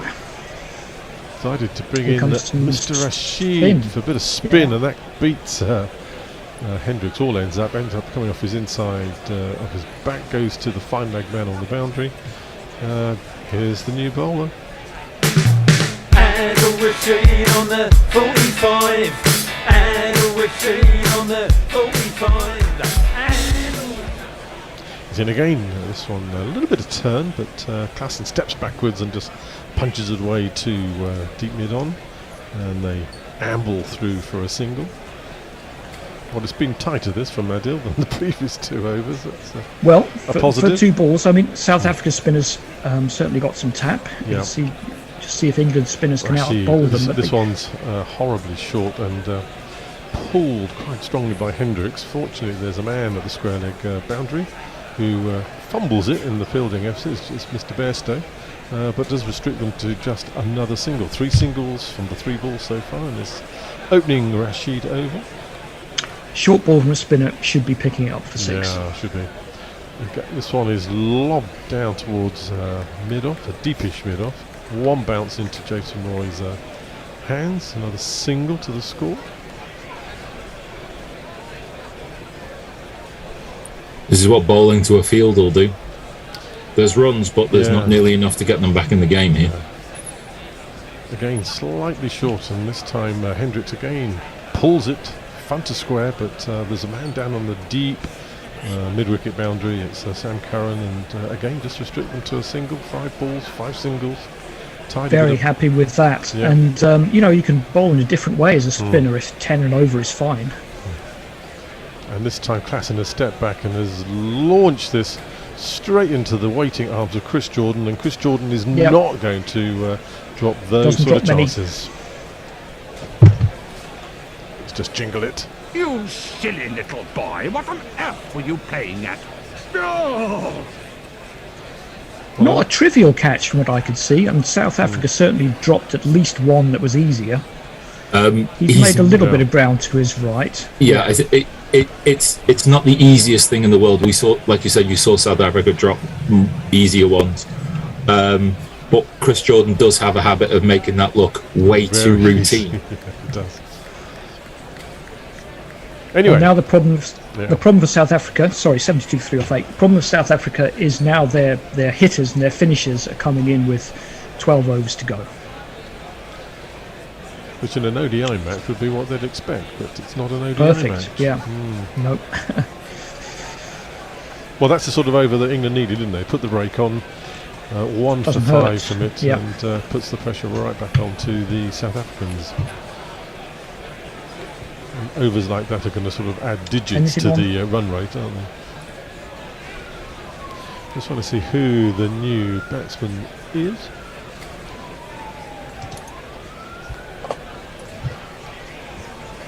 It's going to be David Miller. It is Miller, isn't it, I think? Yep. Yep, there's his stats. And now I've got to find his jingle. Next is a real life wife. David Miller, qu'est-ce que c'est? Suffer for 5, suffer for 5. He will bat left, ball right. and score runs all day. Oh, oh, oh, oh, David Miller is to say. Sam Curran being brought back into the attack for his left arm overs, and Miller is the left-handed. Miller has just jagged this into the leg side and got his account underway with an easy single. Yep, of course it'll also take a new batsman a few balls to Yes. get into his stride, usually. Even a big hitter like Miller, who had a very good IPL. He's certainly up against it here. Yeah, he's a quality cricketer, isn't he, David Miller, must admit. Excellent catch he took to get rid of Butler in the England innings. That's what you have to do as captain, show everybody else how to catch at least. Yeah. Hendricks again pushes us into the offside. It beats Moeen Ali, but Johnny Bairstow on the sweep gets it in quickly. The batsmen have attempted to. Butler's dislodged the castle. I think Hendricks has made it safely. Are they referring it? I think the body language of the players suggests they don't think it's out. Yeah, there's no. Kept him honest though. We are going to have a quick look at it, and the answer is not out. Ooh, He's the got dive back, saved him. hands, arm, forearms. Not his head though. He hasn't quite got that far. But anyway, it was a good example to young children when you're running for a second run. Make sure you get in, and he made every single effort to get into that. It's excellent stuff. So 2 more to Hendricks. He moves on to 48. He's brushing himself down, recomposing himself, taking a bit of time here, which is a sensible thing to do. Curran in again. This is short, and that's fairly well dismissed by Hendrick to bring up his 50 with a very, very good 4. 1 2 ka 4 4 2 ka 1. My name is Lakhan. My name is Lakhan. And the milestone. 50 runs, your 50 runs. Well done, well done, well done, well done. 50 runs, your 50 runs. The job has only just begun. Curran responds with a short, sharp one that Hendricks is able to just sort of rock out the way. I think he was rather hoping that he might get a wide there for height, but not given. Good reply by Curran. Such a short guy, he really gets them up, doesn't he? It is a surprise delivery, isn't it? So, sorry, Andy, we lost you there. Right, Curran in again. This one's on the pads of Hendricks. Miller is setting off down the pitch, but Hendricks ain't going anywhere. Yes, sorry. Curran has filled it and kept them to a dot ball. Are you there, Andy? It was breaking up a bit. Yes, I think so. Oh, Can you good, hear brilliant, me? excellent. Yeah, that's what I get for looking up Crick Info, which is bound to suck up your CPU. Just to look up how many T20s international Sam Curran has played. It's only 18, actually thought it was more than that. I couldn't say, I'd have thought he'd been around a lot longer. But, He's anyway. been in and out. Yes. So Curran to complete his 3rd over, and Hendricks has placed this very nicely down towards a wide 3rd man. Moeen has dived and missed it, and it's gone to the boundary. 1 2 ka 4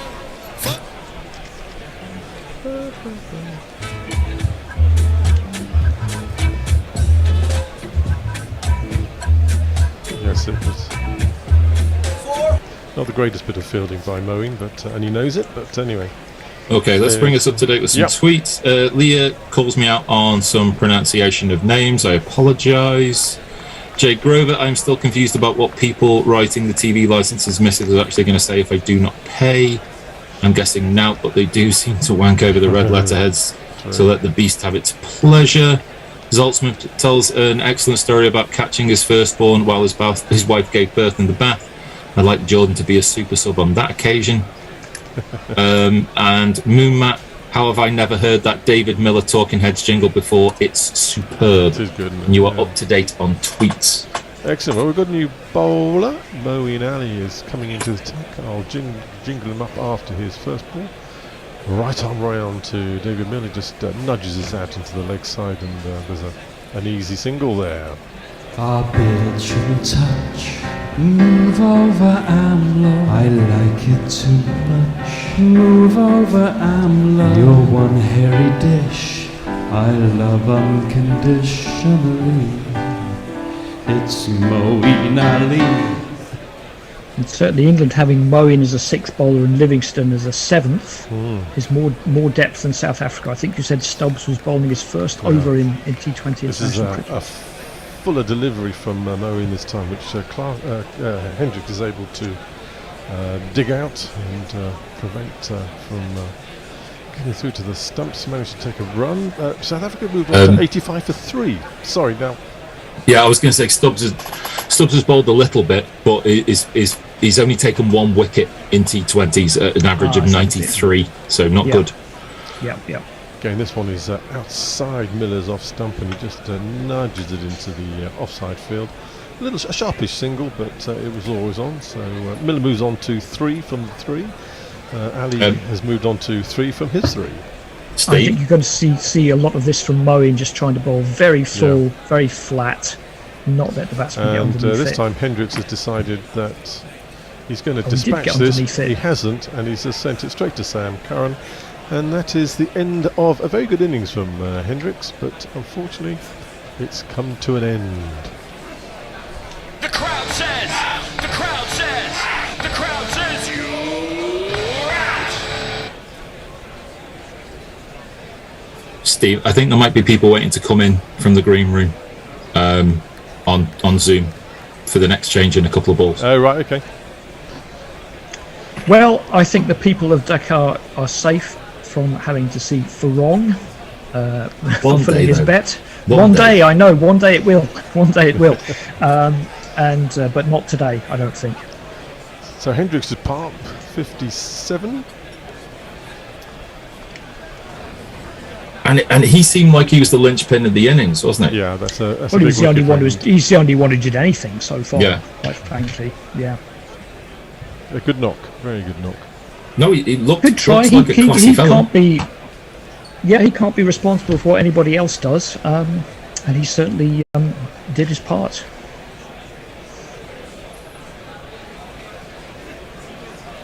I think they might be taking drinks, the halfway drinks.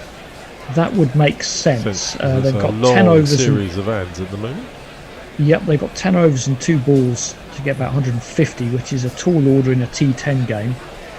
Even with all your batsmen 4 down and no set batsmen. That's tough sledding. Once in a lifetime. Speaking of talking heads. It's very good. Not the same as it ever was, yeah? No.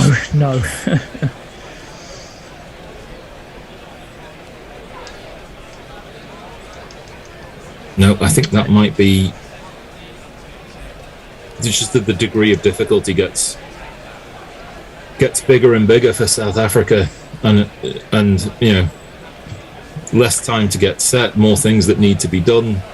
You almost start wondering what to do now. Do you even try? Do you try to get some meaningful practice, which might mean going at sort of 9 and 10 and over? Yeah, I don't think they think that way these days, do they, Andy? They shouldn't do, but maybe it's a tough one. Well, I mean, the score's 86, so they're going over 8 and over, aren't they? At the moment, so it's we're not talking about mugs here. It's just 8 and over's not 12, so exactly. Make of that what you will. And look, with losing the 2 early wickets, always going to be extremely difficult. Anyway, Ali has continued his over, bowling to David Miller. It's just been punched into the leg side to add another single to the score. Just watching a replay of Hendricks' dismissal. It actually got nowhere close to the boundary, so Curran was a long way in to snaffle that one. Again, I think. Yes. Yeah. Ali to complete his first, and that is horrible ball that should have been left. Rashid has made a right howler of fielding it and has allowed them to score a single. So at the end of the 10th, 88 for 4, target 235, and we've got a new bunch of people to take you through the next 5 overs. Yeah, Jacob should be here as well, Steve, so I wonder if... Hi, James. Hello. going to take my leave. I'll see you hopefully for one of the next couple of games.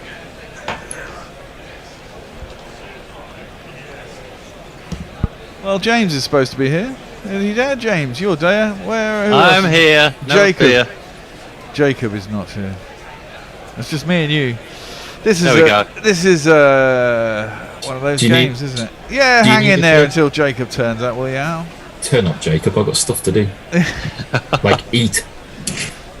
Yeah. Important stuff. If he's watching Trading Places, I'm not going to be happy. He's supposed to be doing ball by ball as well. I'll have a go then. Reese is in Topley, that is, and he's driven square nicely by Stubbs. Out to behind point for a single. Score moves on to 88 for 4. It's just going to poot along unless we can get them all out, isn't it? Oh, here's Jacob. He will arrive any second. He's done well again, Topley, though, hasn't he? I think he's a great bowler at this. He's just he's got all the attributes, doesn't he? He's tall, he hits it hard length, he's fast enough, and he gets movement, and he's left arm. And he's in, and clipped off the hip, down a fine leg, and it will they get 2? I think they've got 2 there. I think they've got 2, yeah. This field from Sam Curran. Hello. That was seamless. That was like it was planned beforehand. Indeed. Al wants to know if you were watching Trading Places.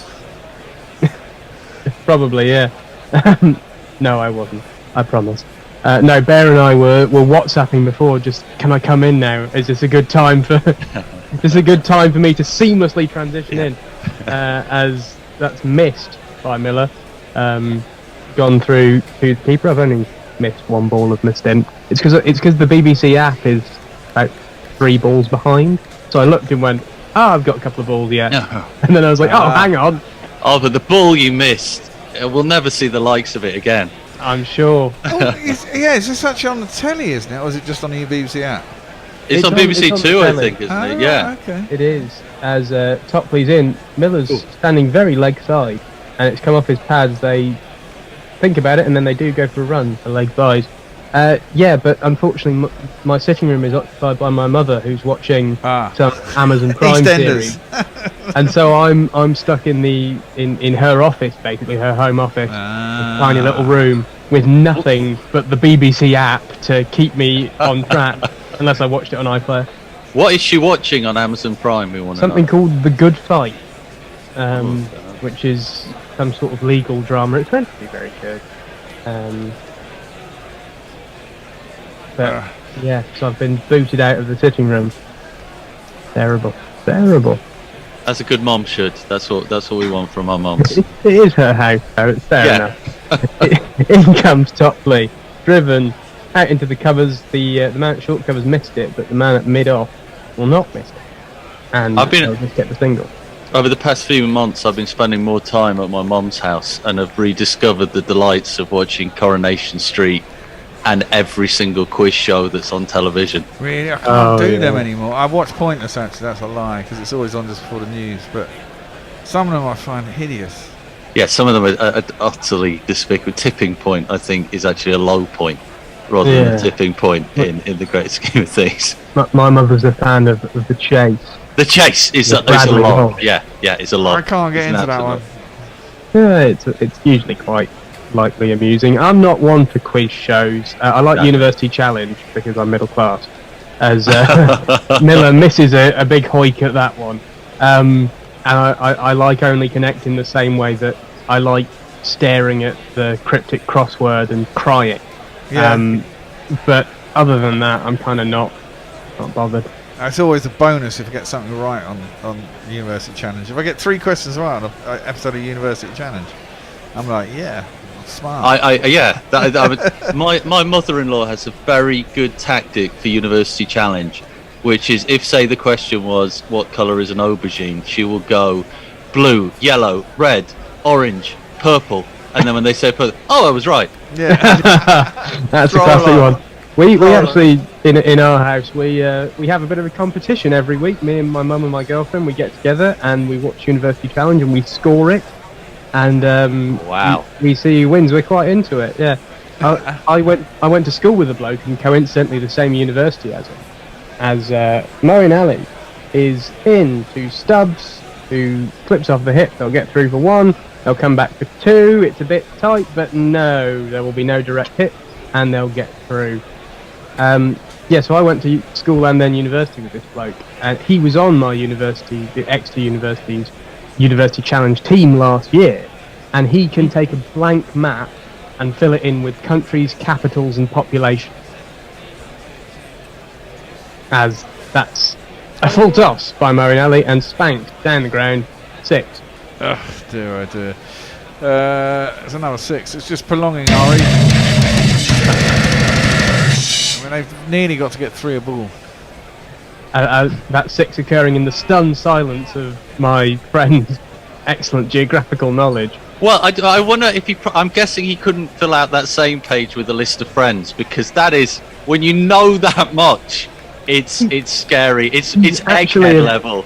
He's actually a very, very nice man. Oh my God, he's got it all covered. Did have a lot of friends at school in the later years. As Stubbs, slog sweep, cow corner, high, long, 6.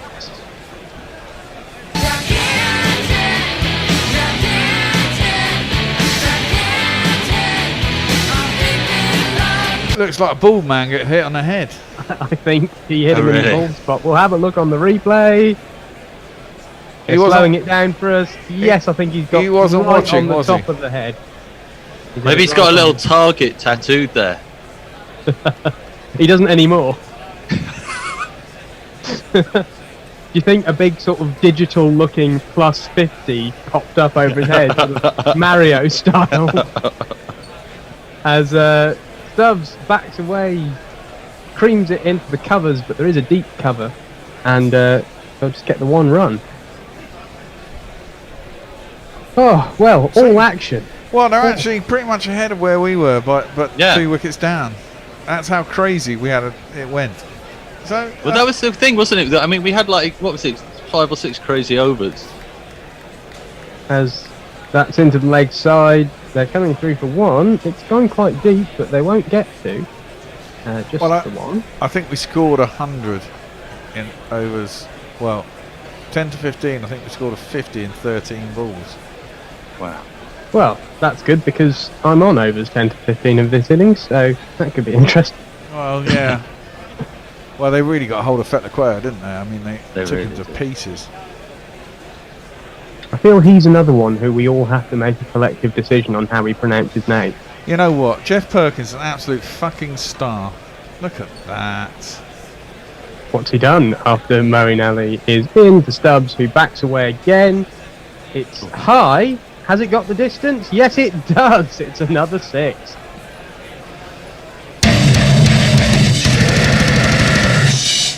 And another bald man looking somewhat disgruntled. Yeah, well, he's picking them out. It's hairist. It's not on. It's not on. It's part of the Ginger League or something.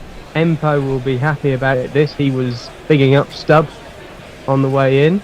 My girlfriend's also part of the Ginger League. She's very ginger. There we go. It's a disgrace, really. They shouldn't really be allowed.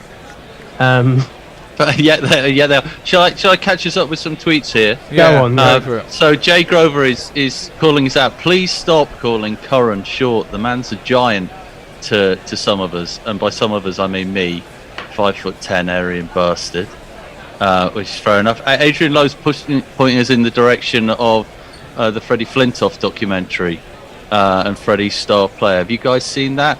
I've heard of it. I didn't see that. I didn't see the last episode. I saw the whole of the first one and a lot of the second one, but then there was only 3 episodes, I think, and I haven't That's seen right. the third one. Yeah, it's worth a watch actually. I think more as I mean, obviously it's a TV program, so there are limits to what they're actually achieving, but as a kind of a social change thing, it's quite interesting, and I think it's well meant. Yes. Isn't the big star of it an Afghan immigrant refugee who taught himself cricket off YouTube? That's right. He just kind of played it. Well, as we next the ball coming in. In comes Jordan. Oh, that's on. Is that on the pads? No, it is, but I think it's going down leg. Oh, it looked pretty good to me. I think Jordan will want to have a look at that. Maybe go to sneaking down, but it was adjacent, certainly. Nah, I think I was sneaking down. I think that's Jordan's opinion as well, maybe just on the angle. Miller is... Stubbs, was it Miller? Miller. It was Miller. Yeah, it was Miller, yeah. He's standing quite to the leg side. So the point was that before I came in, I'd forgotten that I didn't have a Tristan Stubbs jingle, so I literally sent an email before we got on air. And by the time, before we get to the end, in fact, only 10 overs through the second innings, one has arrived. Stubbs to cheer Tristan for 8. He offers more for what he's paid. He can bat and bowl and even keep. It's time that Stubbs he made the lead. As he defends that next ball from Chris Jordan. Not only that, he is also central to Empo's witch hunt against Aidan Markram. Well, there you go. He's the heir apparent. Okay, well, 24 off 9 is not a bad shout, is it? Is he a finisher? I haven't seen much of him. Apparently he broke out recently in domestic T20 competition, but they're getting another one of those soon, so even more chances. It's all been bought by the IPL owners, which seems a bit pointless, but as that's driven by Stubbs out into the offside, single taken. It's like it's feeder leagues, isn't it?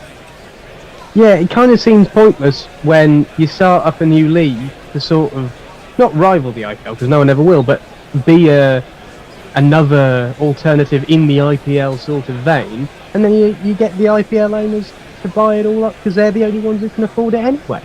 Well, it's also they know how to market it, and it's all about marketing, so, you know. And corruption, but we don't talk about there's that too, but, you know. I'll get sued. As Miller gets that one out into the offside, it beats the diving short fielder, but there is a deep fielder, and they'll get a single. Stubbsy back on the strike. Sounds like he should be English, Stubbsy. Old Stubbsy. I mean, honestly, I'm just surprised that IPL franchise thing hasn't happened before. I think that's going to happen more. Well, and it more has. in the future. Well, certainly some Indians have stakes in CPL teams. I mean, explicitly, like a Rajasthan Royals in several of the leagues around the world. I think that's the way it will go. Well, it'll be a Royals, won't it? In comes Jordan. Swung away. Big shot. Fuck me, he's going for it, isn't he, this boy? He is, yeah.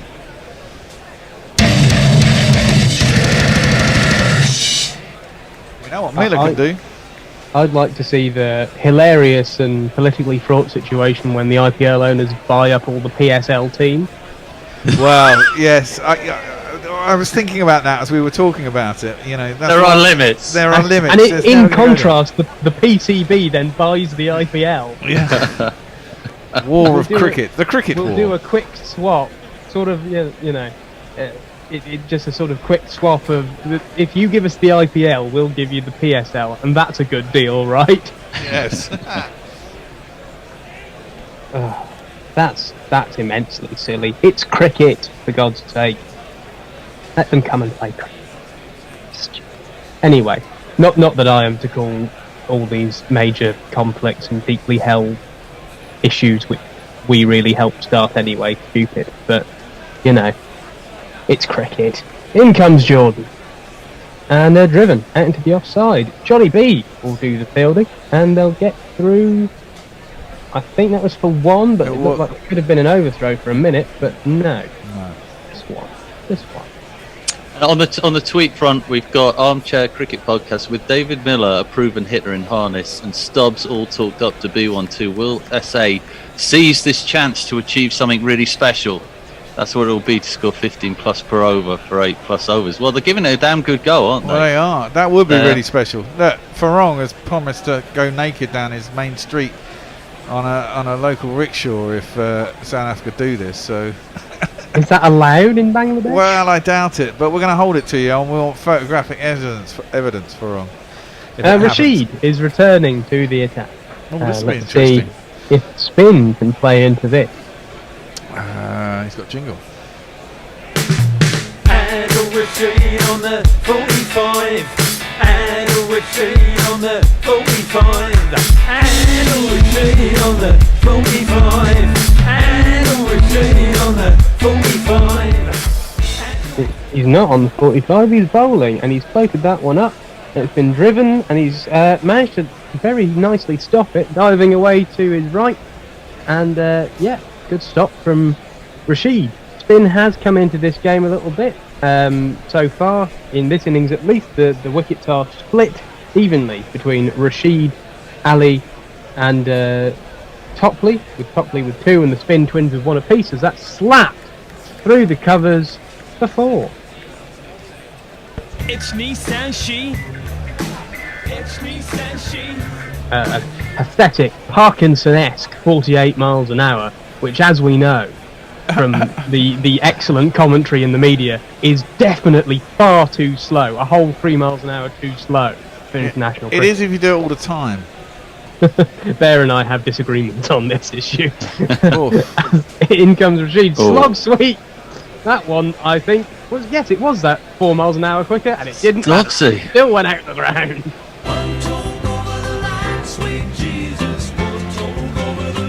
Well, Moeen Ali did it in 16.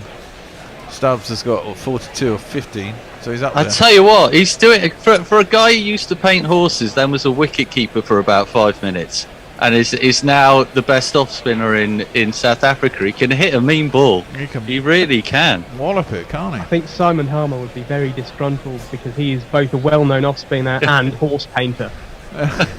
Except for the fact that he doesn't paint the horses on paper, he goes out and puts the paint on the horses. I'm reliably informed and definitely didn't make that up. Well, your dark humour is getting praised by Jay Grover with your Pakistan versus India takeover comment. I didn't think of that, but that is fucking darkly hilarious. If anyone's a wrestling fan after this ball, that's short and punched off the back foot out to long on for 1. Yeah, if anyone's a wrestling fan, it will be a bit like when the WCW ECW alliance invaded WWE in a terrible storyline in the early 2000s. If anyone gets that reference, tweet in. But that's what sort of what I'm proposing. The PSL storming into the IPL mid-game and saying, no, we are taking over. We're occupying. Wow, that sounds like a really bad wrestling match. Yeah, you can have Kashmir, but we're having the IPL. Oh well, you know. Sorry if I've offended anyone on Twitter there. Well, you might have offended a few billion people, but don't worry about it. It's fine. They don't listen to us anyway. As that's flogged down the ground and caught, I think. Ouch. Yes, it is. Yeah, Jordan. It's basically Stubbs against the world here, isn't it? Yeah. Because everyone else is just, I mean, well, she's got 42 off 15, and I think he faced 12 balls, Miller, for about 12. Let's say goodbye to him.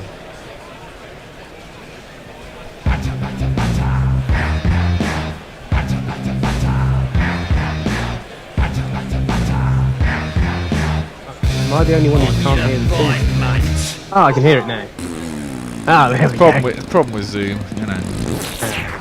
Well, it was a good catch, actually, from Jordan, diving forward, just scooping it off the ground. It was nicely taken, and is that Peflaquayo coming to the crease? I think it is. It is indeed. It's Peflaquayo, and he has a jingle that goes like this.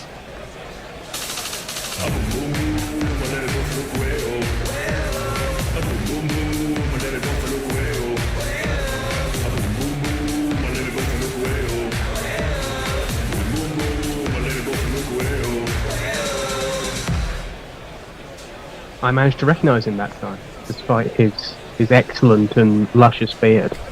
His new. It's grown on you. You've grown used to it. It's grown on him, James.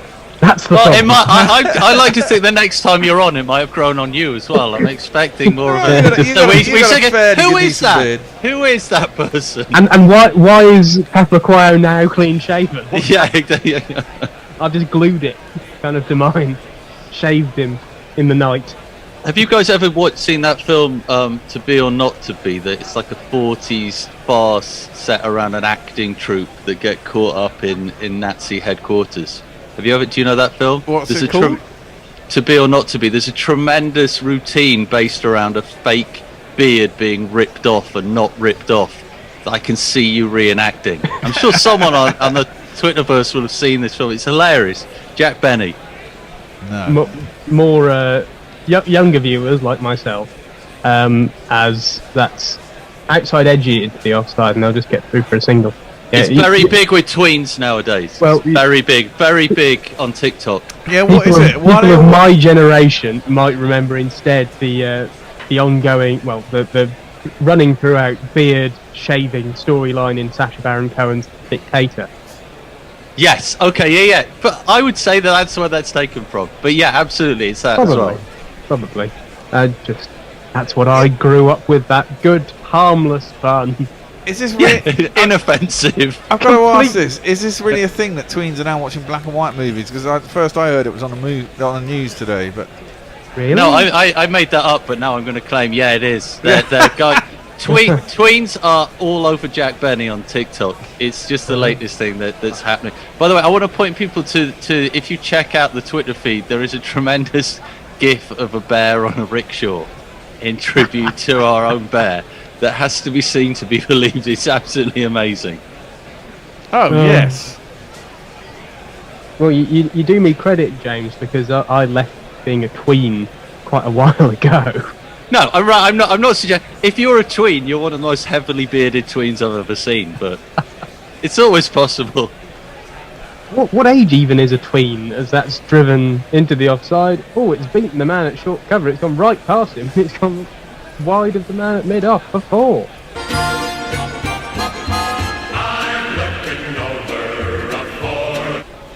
I found a couple of videos of Bear of the Year the other day, and search them up.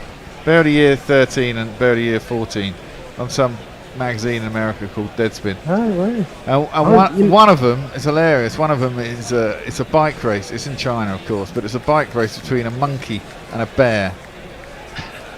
That short pulls out into the deep. They're just going to get one. I knew you'd get it, James. That does sound pretty good. I mean, I've always been a fan of the Rear of the Year competition, but I find it very boring when Chris Rea wins it every year. Hey. In this bear thing, it's dark, man. Oh no, really? When a monkey goes around and eventually falls off its bike, and the bear just gets off and eats it. Oh god. Oh wow. Oh no. I like the way it seemed charming to start with, and then it had an ending we couldn't see. It's darkly sick and funny. Holy. An adorable moment between two very sweet animals until one of them ripped the other one limb from limb and bit its head off. Well, what do you expect? I mean, jeez. It's a Disney film reinterpreted by Rob Zombie. It's incredible. I saw a fabulous thing, a piece from local news in America from several years ago, where they did a story about a bear that had escaped and run through a woman's garden. As Poppy's in. Oh, that's high in the air. Hit hard. Is it hard enough? Just. Yes. Oh yeah. Diving. Livingston can't get there. 6. 1, 2, 3, 4, 5, 5, 6. Yeah, it was a bear running through a woman's garden after it had escaped, but no one managed to catch footage of the bear, and so they had to do a reconstruction. And because this was a local news channel, their production value was not great. So what they got was an intern and a cardboard cutout of a black bear. And ran him across the garden. When the intern didn't really put the effort into it, he crouched behind the cutout and sort of motioned it along like it was walking. A few roars thrown in. Yeah, it was fabulous. Cool, the things you do to get up the corporate ladder, eh? As in comes Topley. Stubbs on 49. He's missed that one. It's gone through to Butler. Just want to prove I'm not insane. Leah and Jay Grover are both also recommending To Be or Not to Be. Check it out, everyone. It's guaranteed laughs all the way. It does sound good. It does sound. As Stubbs faces up to Topley, gets hold of that one, but he's sort of smeared it a little bit, and it's into the ground and out for a single, but that will bring Stubbs in his technically third T20 to his maiden 50, but he didn't bat in either of the previous ones, so yeah. First innings, first 50. Long drawn out grinds and flashing cameos, quite accumulation that just grows and grows. Lucky or lucky, inducing reverie. These are a few types of half century. As in comes Topley to Pepper something. As he's bunted that up to mid-on for just the one run to end that over. England 150 for 5. And are we due a change, I take from Steve? We are due a change. Thanks so much for being in, James. Hey, see you guys. You're not missing See you, much on the James. end of this one. Yeah. See you later. It's me and you and Steve is going to join us for the last 5 overs. That could only be interesting if Stubbs carries on and somehow miraculously gets them within 30 runs with an over to go. But I don't really see that happening, do you? No, I don't. Well, I don't know. If he carries on hitting the ball, miscuing, and it still goes for 6. Well, he's 85. They've got 5 overs. 10. It's under 20 and over, but only just. Yeah. But while Stubbs is there, I think 17 and over chance, they need, don't they? So that's at least 3 sixes. And I was quite impressed with Filiqueo's first 4 as well. That was quite yeah, elegant. Too bad. But surely, I mean, who's after this? There can't be anyone left, is there? In the hutch. Just trying to think. Stubbs, Maharaj, Nortjes not playing, is he? You got Kagigo, he can give it. KG can give it a big. Can he give it? Yeah, Ngidi, they'll probably give it a tump. I mean, I know Bravada can definitely give it a tump. He would be in presumably if the wicket falls 6-8. Maybe. Well. Oh, great take. Oh no, he didn't take it. He's missed it. It's off the pad. Fast. Gleeson back into the attack down the leg side. Fektaqueo gets a pad on it and it goes down to the fine leg boundary. It'll be 4 runs. 1, 2, 3, 4. Yeah, for a minute there it looked like he had grabbed hold of it. Just lost sight of the ball as it went past him. That's a better angle. Gleeson's dream debut, going at 15 and over at the moment, is not quite what he wanted. No, that's a full toss. Ooh, that's out. miss-hit. That should be. No, it's not out. No. It's mid-off's up. We were both thinking that should have been out, but Fektaqueo gets it over the top. Mid-off is up for Gleeson, and therefore it goes down to the boundary for 4 runs. 1,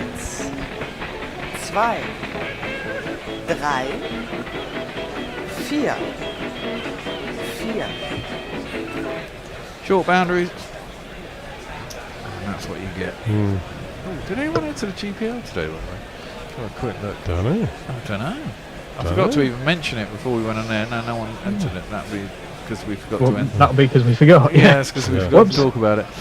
Gleeson in. Fektaqueo gets it out to wide mid-off. And there is no run. He was off at 16 off 7, 159 for 5, 76 required off just 27 balls. I've seen 60 done from 30, and I once saw 60 done from 20. Oh right, okay. It happens then. It does happen, yeah. And weirdly on that day it seemed like it was going to happen. It was an IPL game, I think. 60 off of 3 overs, 20 and over, and somehow they did it. How did you get that feeling? I don't really get that feeling today. Stubbs I hope you're right. Is facing up to Gleeson into his pads. It's quick. It's whipped quickly away behind square. That's going all over the place. Yeah, 4 runs. It's Nissan 90 miles an hour though. It's Nissan she. Thoughts on Gleeson as unorthodox test bowler? I looked his first class record up the other day, and I don't know if he's played a game in a while, and he hasn't played many games, but he has an average of something like 24. Well, at this pace, it wouldn't be surprising. I presume, like everyone else, though, he's had permanent injuries, hasn't he? That's what forced him out of the game in the first place, because now he's got a job as well, hasn't he, or something? That's pulled by Stubbs, and this time he certainly hasn't got enough on it, and fucking hell, it doesn't carry to someone out in the deep. It went into that gap between deep mid wicket and low on, and neither of them could get round it. Hung up there for a while, bounced, and Sammy Curran can get it, and Jordan managed to throw it in. They'll get back for 2. Mistimed, went up. Yeah, he's just not picking the fielders, is he? No. Well, you need that kind of bit of luck, don't you? I mean, look, Johnny B got dropped 4 times. I mean, whatever South Africa say, I mean, they lost this game in the field. I don't think Moeen gave a chance, did he, before he was out? But I mean, Bairstow gave 4 chances? Yeah. You can't give Bairstow 4 chances. It's ridiculous. So I have Gleason's first-class figures. He's only played 34 first-class games, but he has 143 wickets at 21. That's pretty good going. Oh, that's gone straight up. Has it gone long enough? It has. Yes. Straight. Stubbs is carrying on, man. He's giving it some umpty. And that's gone for 6.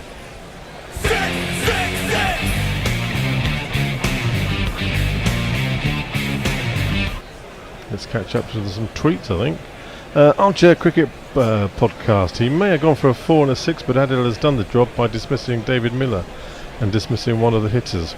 I'm not sure that's going to come true, but let's see. Jay Grover, after hearing Nestor's joy at his colleagues being rendered unconscious and the bear giggling at Ursine Simeon Slaughter, I think I've become a moderating influence on this programme.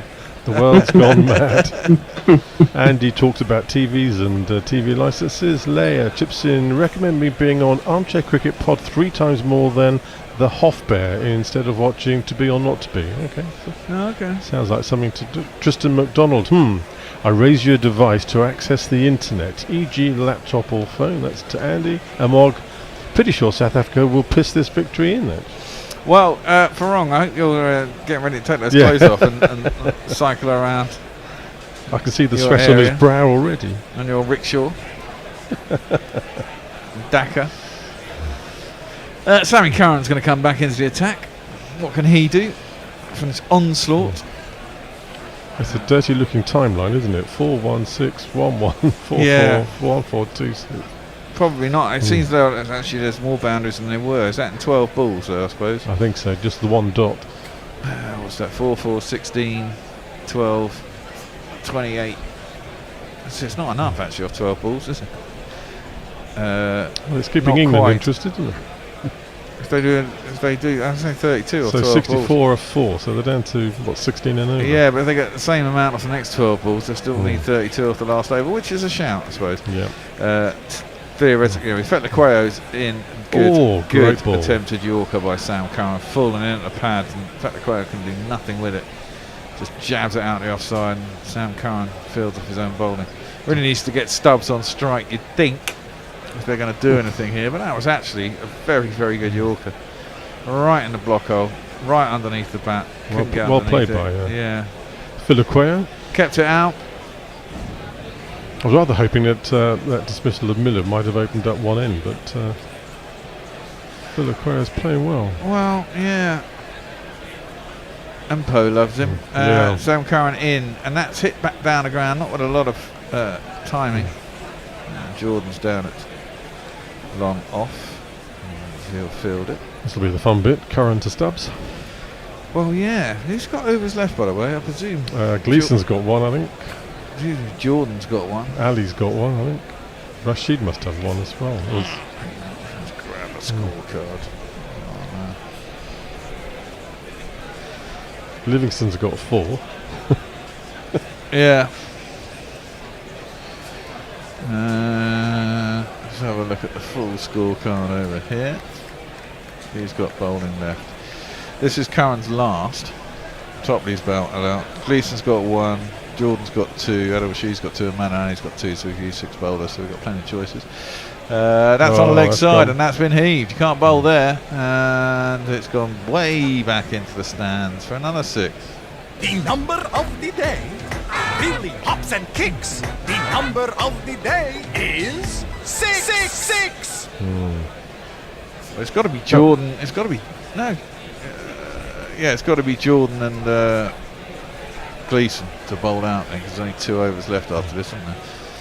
3, aren't they? 3. Oh shit! Mm. So Adil Rashid's got a bowling over, or Moeen Ali's got a bowling over. That's interesting.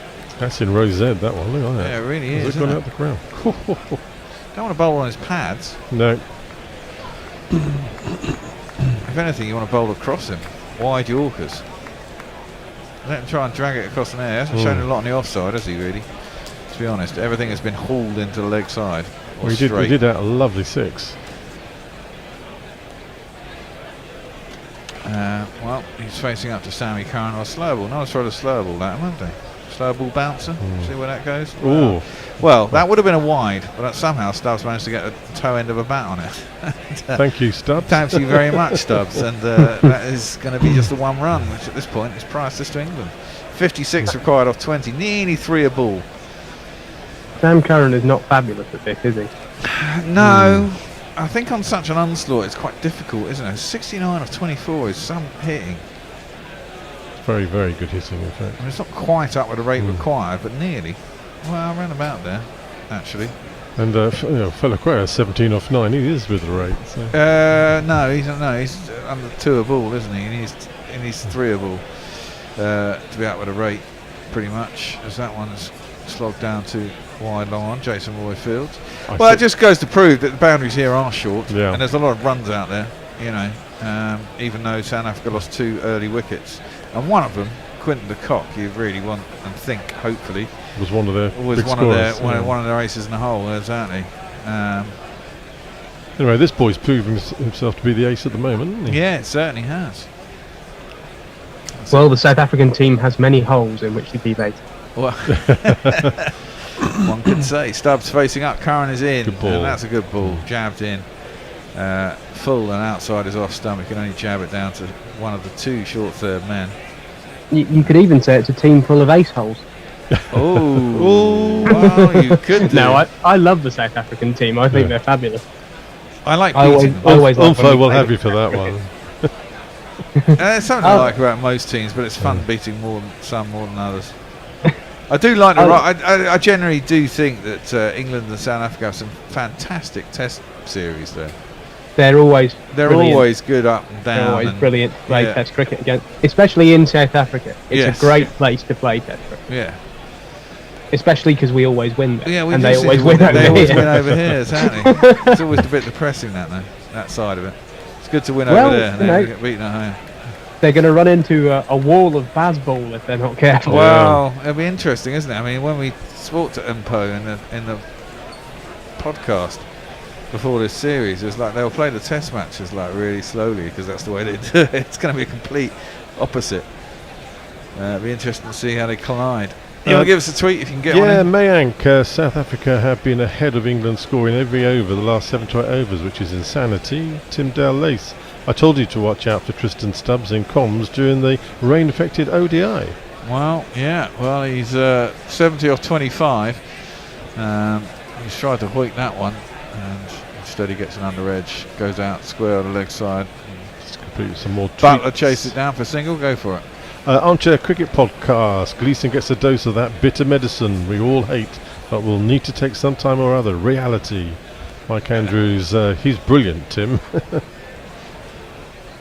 And you see, there's not enough sixes. I keep thinking there's loads of sixes, but they are getting enough ones and dots in between. That's good. Now, see, now it's up over 3. It's up over 3 a ball now. 53 required off 17.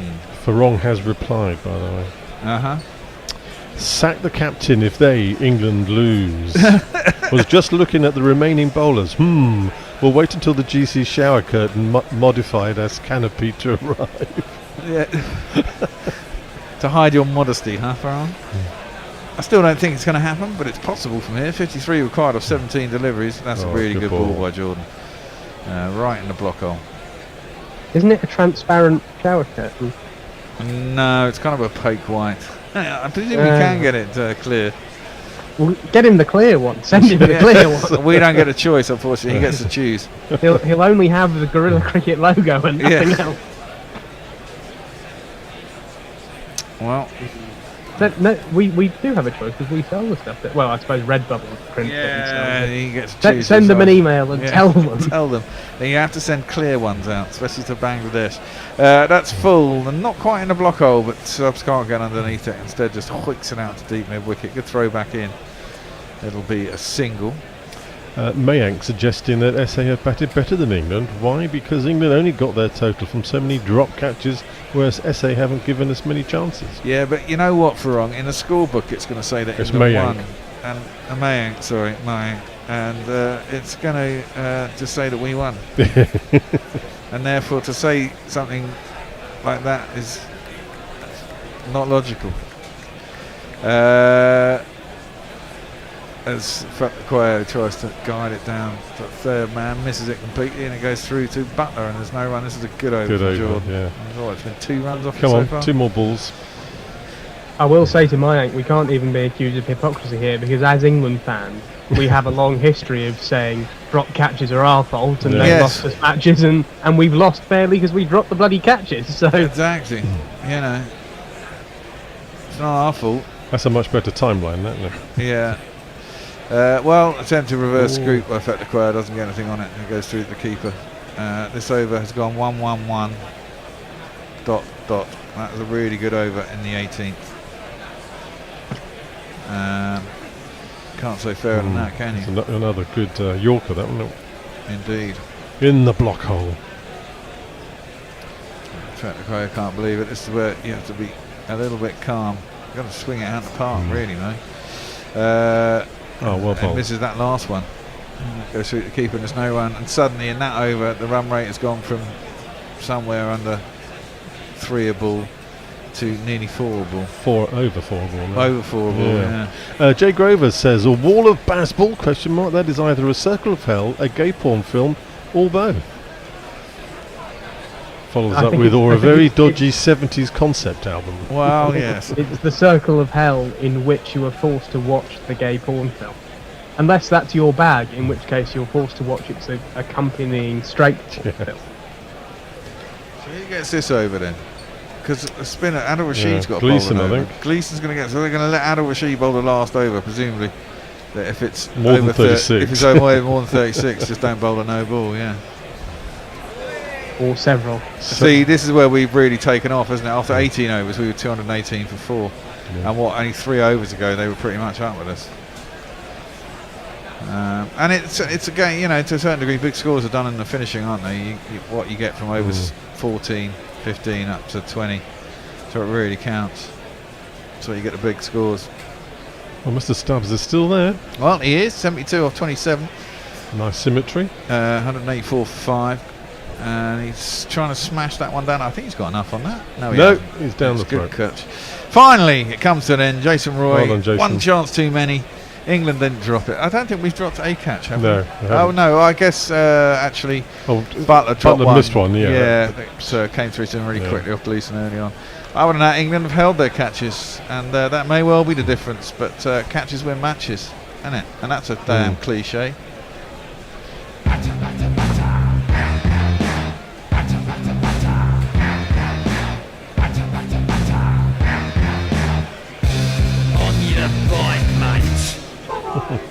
Good innings, then. Yeah, very good innings.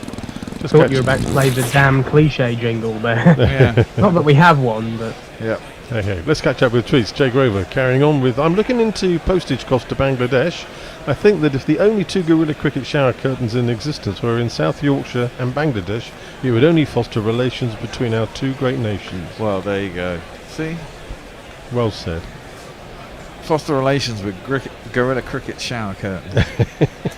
Well, it is said that a guerrilla cricket shower curtain was presented to the French court in 1572 Well, you know. to improve relations with the English. Obviously, it didn't work because then went on and had 100 years war. Yes. But maybe it inflamed things. Maybe the final insult was the guerrilla cricket shower curtain. Well, now we have Brexit and they're stopping us all leaving, which is great fun. You see, that's because we sent the EU a guerrilla cricket shower curtain as well, and then they told us to bugger off, so we did. Well, it's not working the right way then. That's Hoyt out to deep cow by Fetler Quayle. Bairstow get round, I'll get back for 2. Yeah, I think they crossed, didn't they? Yeah, when does that law change? Is it September, isn't it? I mean, they played it. I think they played it in the IPL this year, but I think for all cricket, it changes. It doesn't change till September. Comes in then, I think. The if you cross, it doesn't matter. On a catch. I don't like that. I think it's just they want more hat tricks, don't they? Yes. Yeah, I don't mind it actually. I mean, I can see it more as that was worked into the leg side, mistimed. Good ball. Really full ball, pretty quick, and it'll just be the one run. I don't mind it because you do get an advantage in an ODI or a T20, which you really shouldn't get. I think it's fair to say that you probably, in this form of the game, you shouldn't get the advantage of getting. You got a guy on 76 and a guy on 2 who gets himself out to get the other guy on strike. I don't think you should get the advantage of it. Did it work in the IPL? Did it? I think it did. Yeah. Gleeson. Gleeson has bowled, and that's a sight to see. In fact, the Quayle's got to smash it up down the ground, has missed it, and his leg stump has been taken out of the ground. It wasn't him. Was it KG? Was it Kiguya? I think it was Gagisa Rabada. I didn't even get to play his jingle. He's in, and he's out, and that was quick and straight. And there's not a lot you can do about that, really.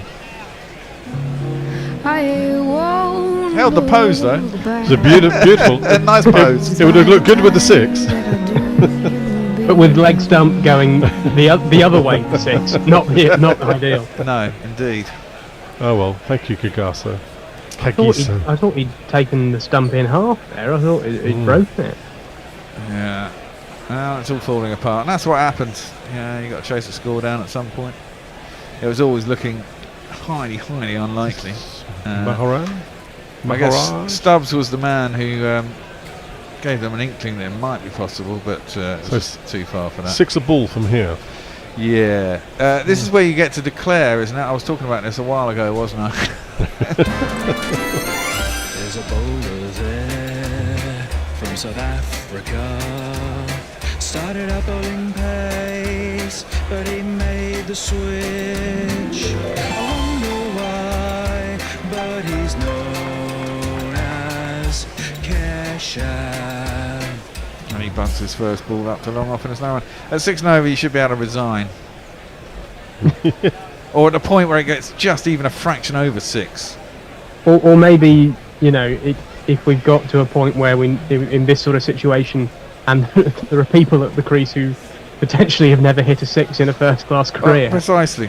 Well, at this point, it's nearly 7 and over, and 7 a ball. Yeah, 7 a ball. That's what I meant. Gleeson. Ooh, that's out. It's been this is given as a no ball, but it was a hip high, and maybe it was a slower ball actually, on the waist of. I think that is Fatlaquaya this time, and he's just played it straight to Adil Rashida's square leg. He's been caught. I think he stands around going, "Was that no ball?" But I don't think so. I mean, it was quite high, but no, not that high. About thigh. Yeah, it's about thigh high. And he's just hit it straight to. So 2 and 3. I like the way you looked at the square leg umpire straight away. Yeah, exactly. Come on, man. Give me a break, dude. Give me a break. No.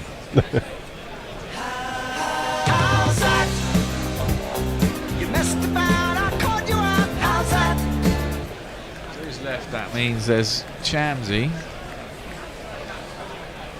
Just gonna pick up on the tweets. Mayank saying 48 to win off 8. Still a chance.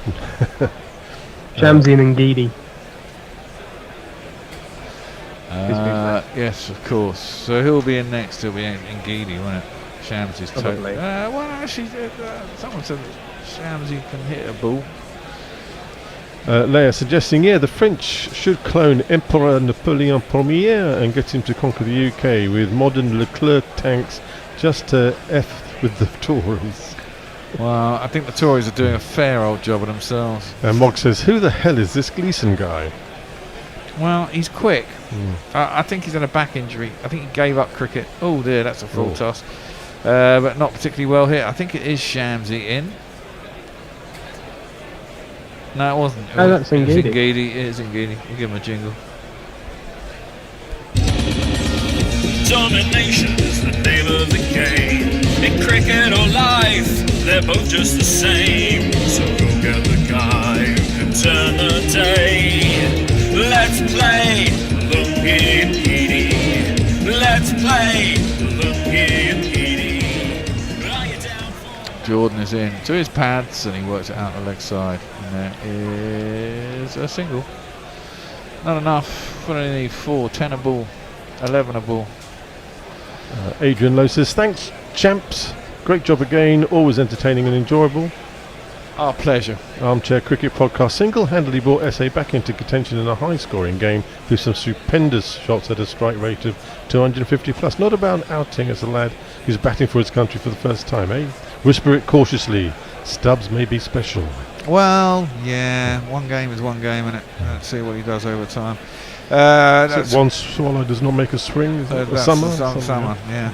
Oh yes, the driven Zach up to Crawley mid-off and problem. there's no run. One run, sorry. What was that, sorry, Jacob? The Zach Crawley problem. Yes, well, Yeah. One score making a career. Yeah. Well, he's had 2 scores. That still doesn't make a career. Yeah, well, he's living off 1 score, really. No one, as I have just demonstrated, no one really remembers that 100 in the Caribbean. Didn't he get another double 100? Didn't he? He got 2 double 100s. No, he had the double 100 against South Africa, against Pakistan rather, 100 in the Caribbean, and then 850s, I think. Okay. I thought he got another double 100 for some reason. That's driven up to... no, sorry, it's off the pads, goes out square on the leg side, and hurled at the bowler stumps, but misses, and they'll get themselves a leg by. You'll sense the relief in this tweet. Farong, my gonads will be safely hidden. The residents of Mapur will have to wait for another day before the nads are on display for them to be seen in all their glory.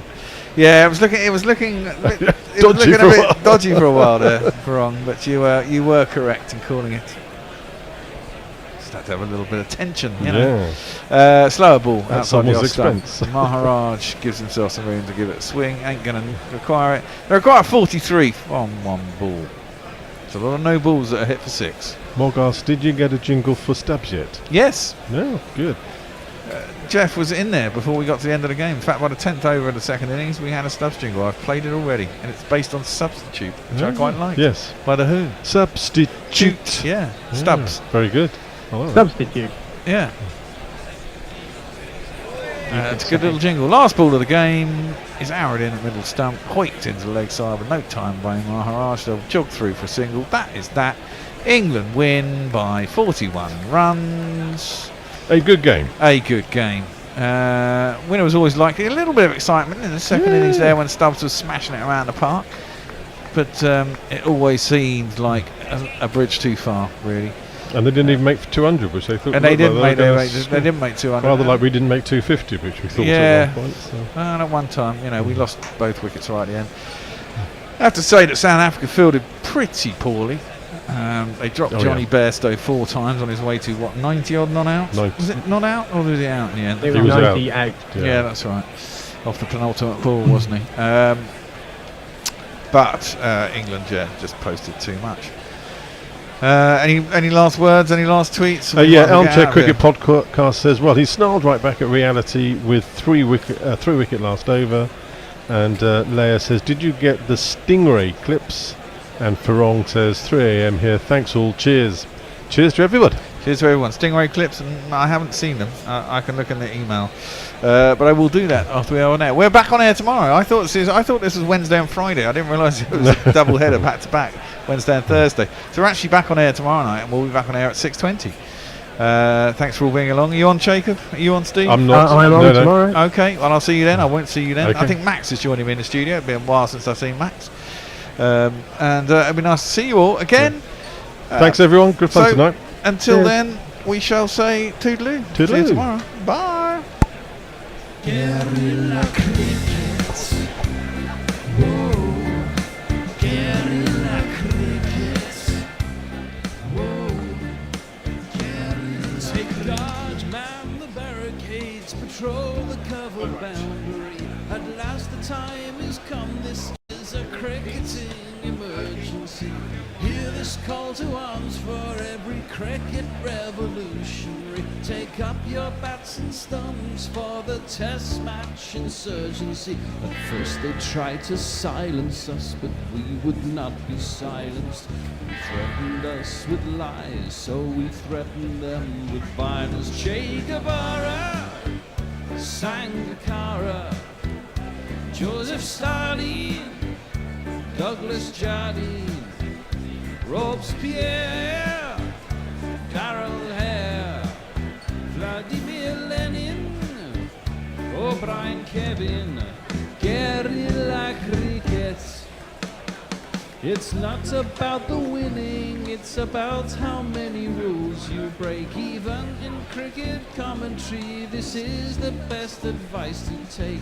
Pick guerrilla cricket, it's the finest choice you'll ever make. There's so much more to cricket than rev counters and a slice of cake. At first they tried to sanitize us and clean up our act, but people like it filthy, and we know that for a fact. Fidel Castro, Lenny Pasco, Carlos the Jackal, Umar Akmal, Mahatma Gandhi, Grant and Andy, Brendan Behan, Austin Ian, guerrilla cricket.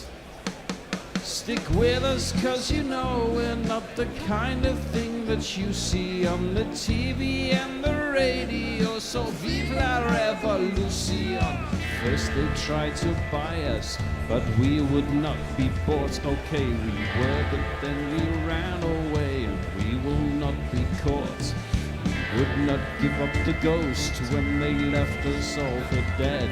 They decapitated us, but we just grew another head. Chairman Mao, Jamie Howe, Ho Chi Minh, Asif Din, Václav Havel, Graham Saville, No Surrender, Percy Fender, Che Guevara, Sangakkara, Joseph Stalin, Douglas